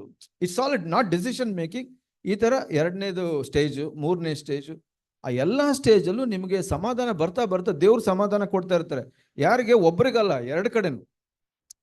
ಇವಾಗ ನಿಮ್ಗೆ ಒಬ್ಬ ವ್ಯಕ್ತಿ ಬಗ್ಗೆ ಮನಸ್ಸು ಅಂದ್ರೆ ಯೋಚನೆ ಬರ್ತಾ ಇರ್ಬೋದು, ಬಟ್ ಹಂಗಂತ ಅಂದ್ಬಿಟ್ಟು ಆ ವ್ಯಕ್ತಿಗೆ ಇನ್ಯಾರೋ ಯೋಚನೆ ಬರ್ತಾ ಇರ್ಬೋದಲ್ವಾ? ಒಪ್ಕೊಂತೀರಾ?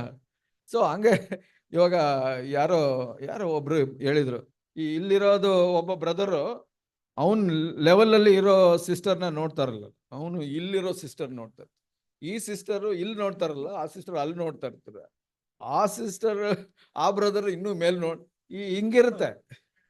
ಯಾರನ್ನು ಈ ಲೆವೆಲ್ ಆಗಿ ನೋಡಲ್ಲ, ಎಲ್ಲ ಮೇಲೇನೆ ನೋಡ್ತಾ ಇರುತ್ತೆ. ಸೊ ಹಂಗಿದ್ರೆ ಹೆಂಗೆ ಮ್ಯಾಚ್ ಆಗುತ್ತೆ?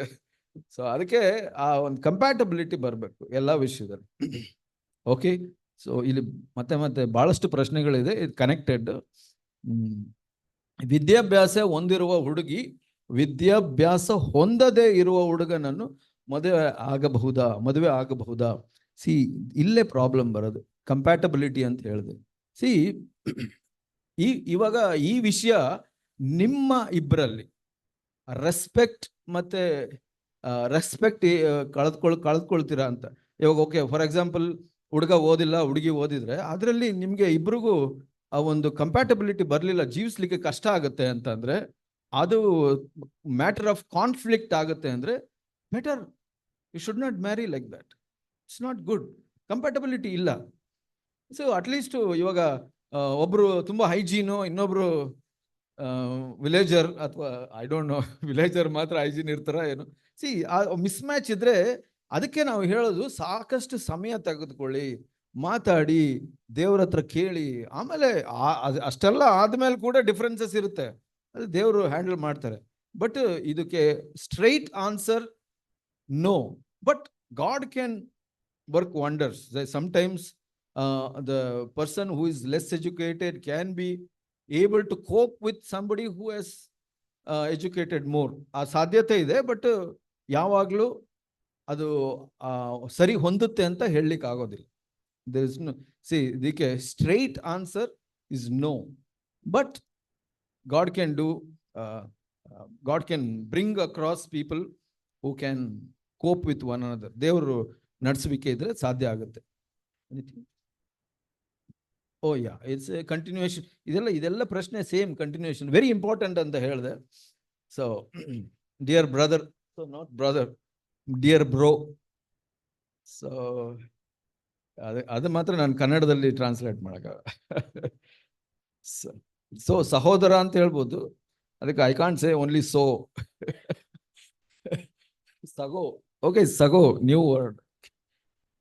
So while choosing marriage partner, language, distance, money, similar education, should these be important for decision factors? Yes, of course. ಇದೆಲ್ಲ ನೋಡ್ಲೇಬೇಕಾಗುತ್ತೆ. the thing is, ಏನು ಗೊತ್ತಾ, ಇದರಲ್ಲೆಲ್ಲ ನೋಡಿದಾಗ ನಿಮಗೆ ಒಂದು, ಓಕೆ, ಫಾರ್ ಎಕ್ಸಾಂಪಲ್ ಒಂದು ಕ್ರೂಡ್ ಎಕ್ಸಾಂಪಲ್. ಸೊ ಒಬ್ರು ತೆಲುಗು, ಇನ್ನೊಬ್ರು ತಮಿಳ್. ಸೊ ಒಂದು ವಿಷಯ ಏನಂದ್ರೆ, ಮದುವೆ ಆದ್ಮೇಲೆ ಜಗಳ ಮಾಡೋಕ್ಕಾಗಲ್ಲ. You can't want to say something, you cannot say, but even what you say, the person won't understand. It's a big conflict. So adike communication is a very important thing in marriage. So I got married to a sister, even though my mother tongue was different. So we knew one language, both Kannada. So at least we can argue and fight, whatever. So freely we can do it, or rather express freely, or communicate. Communication is very important. So language is one of the thing which you have to see. ಆಮೇಲೆ education. ಒಬ್ರು ಇವಾಗ highly educated, no education, ಅವ್ರು ಹೇಳೋದು ಇವ್ರಿಗೆ ಅರ್ಥ ಆಗಲ್ಲ, ಇವ್ರು ಹೇಳೋದು ಅವ್ರಿಗೆ ಅರ್ಥ ಆಗಲ್ಲ. ಆ ಥರ ಇದ್ರೆ ಏನು LLTT, you know what is LLTT? Looking London, talking Tokyo. So ಆ ಥರ ಆಗ್ಬಿಡುತ್ತೆ. Okay, that's a continuation. While add something. Okay, 50. Yeah, you mentioned. So when selecting a marriage partner, should I give more importance to my parents' opinion, or decline based on their opinion, decide based on their opinion? See, the thing is, parental approval is one of the factor. ನಾನು ಹೇಳಿದೆ 2 book ಬಹಳ ಮುಖ್ಯ ಓದಬೇಕು ಅಂತ. ಯಾವುದು? You all know, sex love marriage, okay, a Christian approach. Zack ಪುಸ್ತಕ ಬರೆದಿದ್ದಾರೆ, ಕನ್ನಡದಲ್ಲಿ ಕೂಡ ಇದೆ, ಇಂಗ್ಲಿಷ್ನಲ್ಲಿದೆ. That's very very important book. Before you marry you must read. Second book finding God's will, ಅದು okay. So how to find God's will in many matters. ಈ ಎರಡು ಪುಸ್ತಕ ನೀವು ಕಂಪಲ್ಸರಿ ಓದಲೇಬೇಕು. So to get a job you study for 15 to 20 years. Marriage is much more serious than that. You don't read 2 books, which is unfair. So which is not good. So you must read, ನೀವು ಎರಡು book ಓದಲೇಬೇಕು. ಅದರಲ್ಲಿ one of the matter brother Zack ಹೇಳ್ತಾರೆ, parental approval.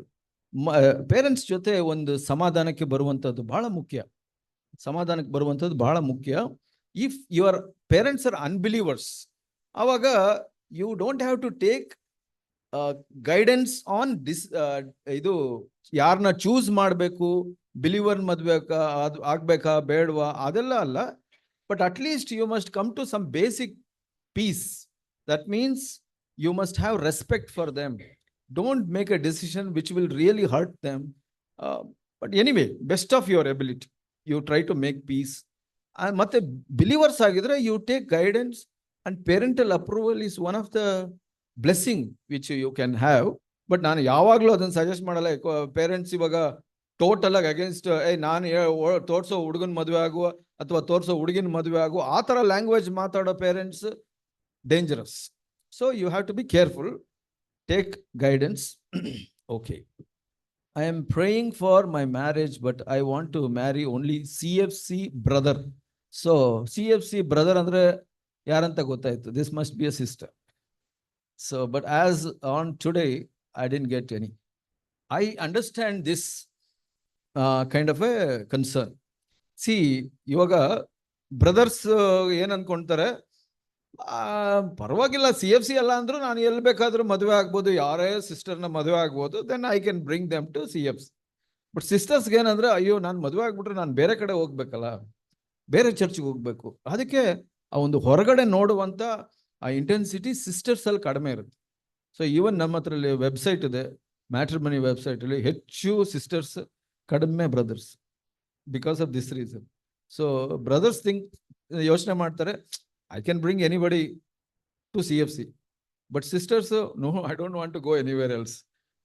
But anyway, God is sovereign, God can help. Trust in the Lord.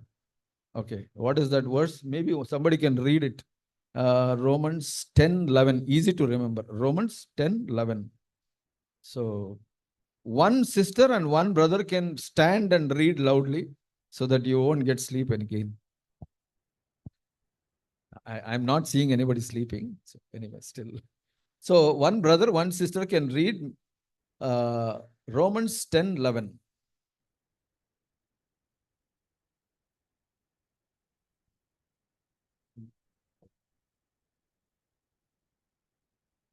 Yeah, quick ಆಗಿ, ಬಹಳ ಬೇಗ. So drill. Quickly. Okay, first brother.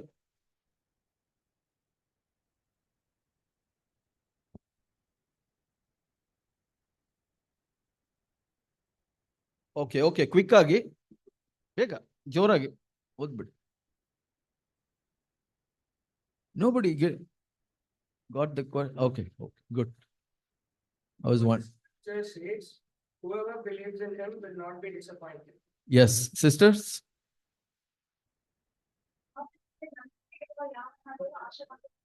Yes. ಇದು ಬಹಳ ಸತ್ಯ. It's a ವಾಗ್ದಾನ. It's a promise. So if you trust in the Lord, He will not let you down. Don't fear. God will help you. Okay. Okay. So as I said, please read those 2 books. Okay. Then, yeah, you have.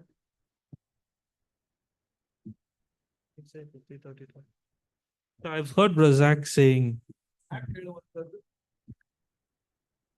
Razak ಹೇಳುವಂತದ್ದು ಕೇಳಿದ್ದೀನಿ ನಾನು. 50-30-20. I'm sure you would have heard it. ನೀವು ಕೇಳಿರ್ತೀರಾ, 50-30-20. 50% weightage when you are considering the partner should be given for spirituality. 50% ಆ ಒಂದು ಪ್ರಾಧಾನ್ಯತೆಯನ್ನ ನೀವು ಆತ್ಮಿಕ ವಿಷಯಗಳಿಗೆ ಕೊಡಬೇಕು. Oh, she is spiritual, then I'm gonna get married. No, then 30% is for compatibility. So 50% ಆತ್ಮಿಕರಾಗಿದ್ದಾರೆ, okay ನಾನು ನಿರ್ಧಾರ ಮಾಡ್ತೀನಿ, ನೋ ಇಲ್ಲ, 30 ಭಾಗ ಕಂಪ್ಯಾಟಬಿಲಿಟಿ, ಸಮತೋಲನವನ್ನು ನೋಡ್ಬೇಕಾಗುತ್ತೆ. You know, like language, education, so many things that we ಹೌದು, Yes, ಲ್ಯಾಂಗ್ವೇಜ್, meditate. ಎಜುಕೇಶನ್, ಹಾಗೆ ಬಹಳಷ್ಟು ವಿಷಯಗಳನ್ನ ನೀವು ಕನ್ಸಿಡರ್ ಮಾಡ್ಬೇಕು. 20% am I physically attracted? So 20 ಭಾಗ ಫಿಸಿಕಲ್ ಅಟ್ರಾಕ್ಷನ್, ಶಾರೀರಿಕವಾಗ ಆಕರ್ಷಣೆ ಹೊಂದುವಂತ. So all of it plays its role, but have that ratio properly. ಇದು ಎಲ್ಲ ಬಹಳ ಮುಖ್ಯವಾದದ್ದು, ಆದರೆ ಆ ಒಂದು ಆ, ಆ, ಪ್ರತಿಶತಗಳನ್ನ ನೆನ್ಪಿಟ್ಕೊಳ್ಳಿ. I shouldn't just go by the 20%. So ನಾನು ಬರೀ 20% ನಾನು ನೋಡಿದ ತಕ್ಷಣ ನನಗೆ ಆಕರ್ಷಣೆ ಆಯ್ತು, ಮದುವೆ ಆಗ್ತೀನಿ, ಆಗ ಮಾಡ್ಬಾರ್ದು. I shouldn't go by only 50%. 50% ಆತ್ಮಿಕ ವ್ಯಕ್ತಿ ಅಂತ ಅನ್ಬಿಟ್ಟು ನಿರ್ಧಾರ ಮಾಡಬಾರ್ದು. But it has its own weightage, 50, 30, 20. 50, 20, 30, 20 ಅದರ ಆ ಒಂದು ಪ್ರತ್ಯೇಕವಾದ ತೂಕ ಇದೆ ಪ್ರತಿಯೊಂದು ವಿಷಯಕ್ಕೆ. This question on how can a young man keep himself pure? I just want to read this verse from Psalm 119, verse 9. ಯಾ, ಕೀರ್ತನೆ 119 9ನೇ ವಚನ ಬೆಳಗ್ಗೆ ನೋಡ್ದು ಅನ್ಸುತ್ತೆ. How can a young man keep himself pure? ಹೇಗೆ ಒಬ್ಬ ಯೌವನಸ್ಥನು ತನ್ನನ್ನ ಶುದ್ಧವಾಗಿ ಇಟ್ಕೊಳ್ಬಹುದು? By keeping it according to your word. So ಯೌವನಸ್ಥನು ಈ ದಿನ ವಾಕ್ಯವನ್ನು ಗಮನಿಸಿ ನಡೆಯುವುದರಿಂದ. And your word I have treasured in my heart, verse 11. 11ನೇ ವಚನ ಹೀಗೆ ಹೇಳುತ್ತೆ, ನಿನ್ನ ನುಡಿಗಳನ್ನು ನನ್ನ ಹೃದಯದಲ್ಲಿ ಇಟ್ಟುಕೊಂಡಿದ್ದೇನೆ. You know, that's the straightforward answer from the word of God. ದೇವರ ವಾಕ್ಯದಿಂದ ನೇರವಾದ ಉತ್ತರ ಇದು. To preserve the word of God in my heart and to keep it. So ದೇವರ ವಾಕ್ಯವನ್ನ ನನ್ನ ಹೃದಯದಲ್ಲಿ ಇಟ್ಟುಕೊಂಡು ಅದನ್ನ ನಡೆಸುವಂಥದ್ದು.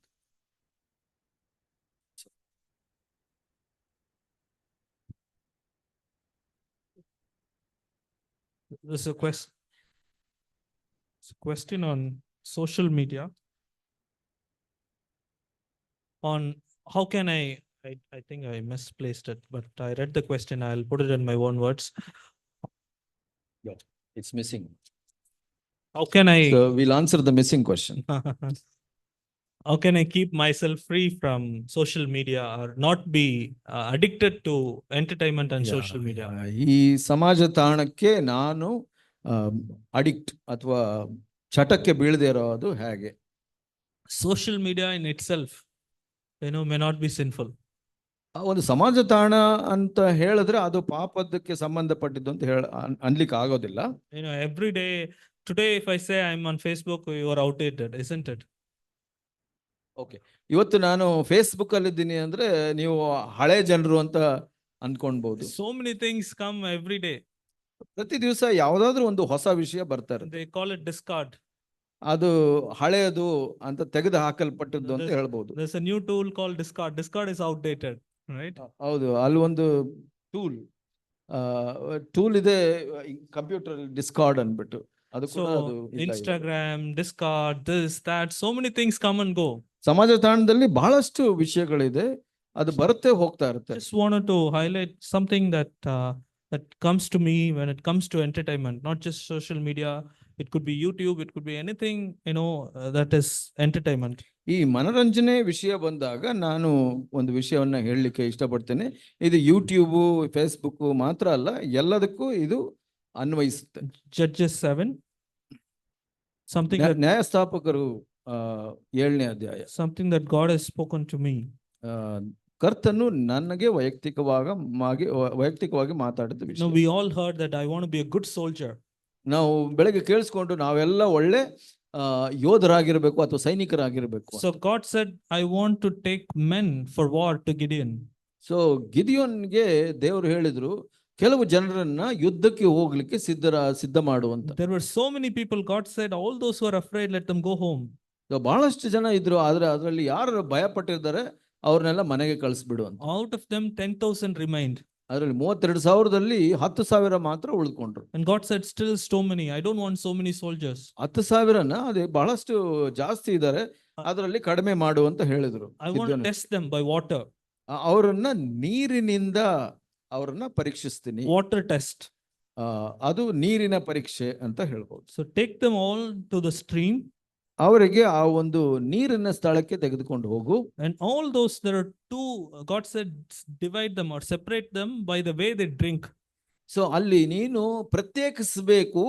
ಅವ್ರು ಆ ಯಾವ ಆಧಾರದ ಮೇಲೆ ಅಂದ್ರೆ ಅವ್ರು ಹೇಗೆ ಆ ನೀರನ್ನು ಕುಡಿತಾರೆ ಅದರ ಆಧಾರದ ಮೇಲೆ. All those who put their hand, ಯಾರು ಅವರ ಕೈಗಳಿಂದ ತೆಗೆದುಕೊಂತಾರೆ take ನೀರು, the water ನೀರನ್ನ and ತೆಗೆದುಕೊಂಡು lick it like dog, ಆ ಒಂದು ನಾಯಿಯ ತರ ಅದನ್ನ ನೆಕ್ಕಿ ಕುಡಿತಾರೆ, separate them. ಅವ್ರನ್ನ ಪ್ರತ್ಯೇಕಿಸು.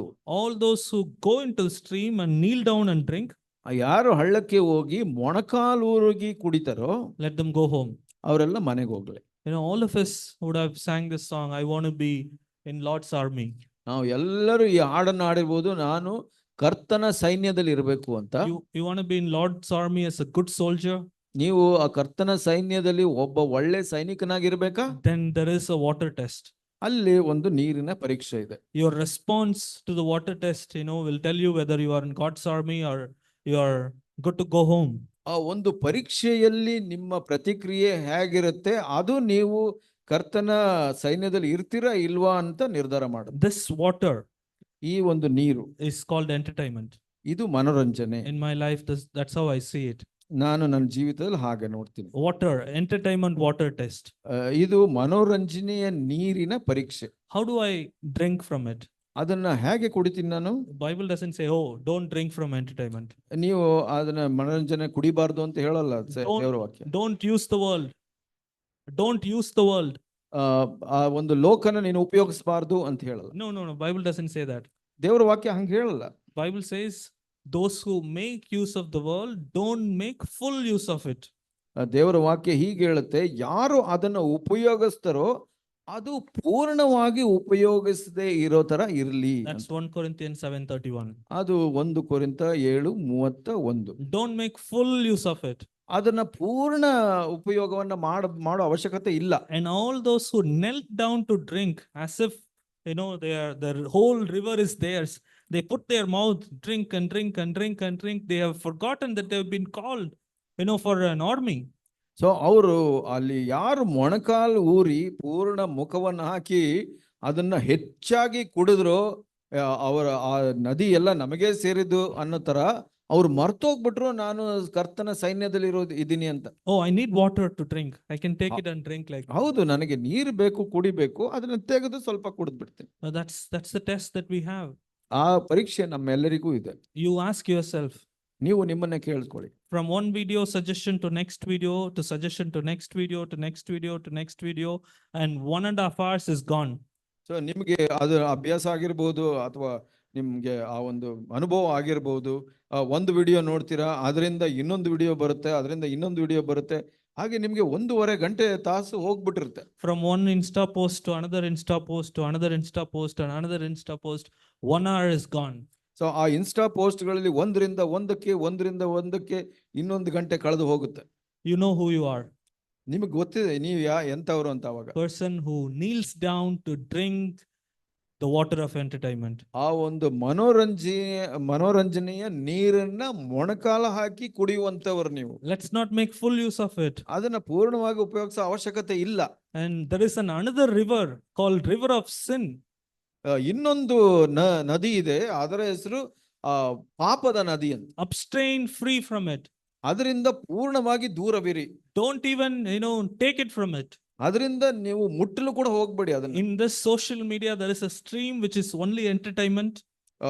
ಈ ಒಂದು ಸಮಾಜ ತಾಣದಲ್ಲಿ ಒಂದು ರೀತಿ ಇದೆ, ಅದು ಮನೋರಂಜನೆ. In that stream you can drink, but how much you drink is important. So ನೀವು ಅದರಿಂದ ಕುಡಿಬಹುದು, ಆದ್ರೆ ಎಷ್ಟು ಕುಡಿತೀರಾ ಅದು ಬಹಳ ಮುಖ್ಯ. The other stream, sin, you should not have anything to do with it. ಇನ್ನೊಂದು ರೀತಿ ಇದೆ, ಅದು ಒಂದು ಪಾಪ, ಅದನ್ನ ನೀವು ಮುಟ್ಟಲೇಬಾರದು. Not just from evil, the Bible says any appearance of evil. So ದುಷ್ಟತೆಯನ್ನ ನೀವು ತಡಿಬೇಕು ಅಂತ ಹೇಳೋದಿಲ್ಲ, ಅದು ಯಾವುದೇ ದುಷ್ಟತೆಯಂತೆ ಕಾಣುವಂದು ಕೂಡ ಅದನ್ನ ಮುಟ್ಟಬಾರದು ನೀವು ಅಂತ ಹೇಳ್ತಾರೆ. May God help each one of us. ಕರ್ತನು ನಮ್ಮ ಪ್ರತಿಯೊಬ್ಬರಿಗೂ ಸಹಾಯ ಮಾಡಿ. I just want to add something about social media. Brother already mentioned how our time is consumed.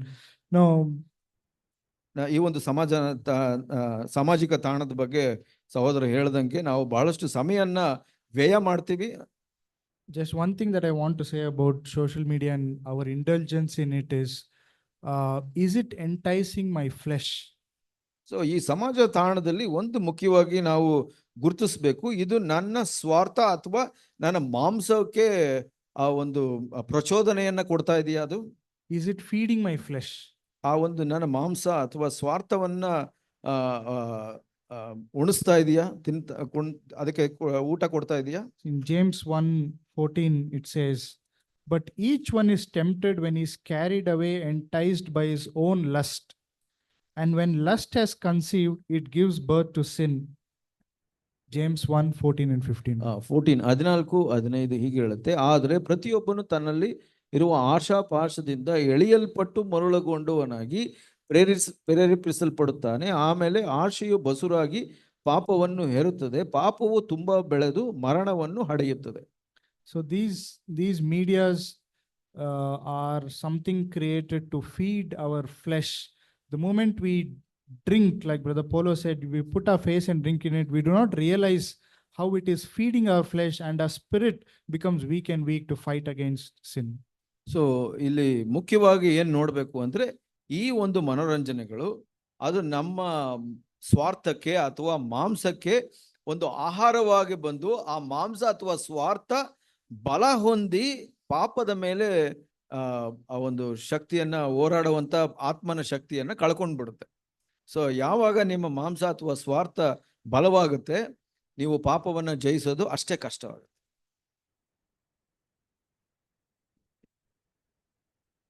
ಏನಾದ್ರೂ ಡೌಟ್ಸ್ ಇದ್ರೆ ಯಾವಾಗ್ಲೂ ನೀವು ಕಾಲ್ ಮಾಡ್ಬೋದು, ಕೇಳ್ಬೋದು. Okay, we are available.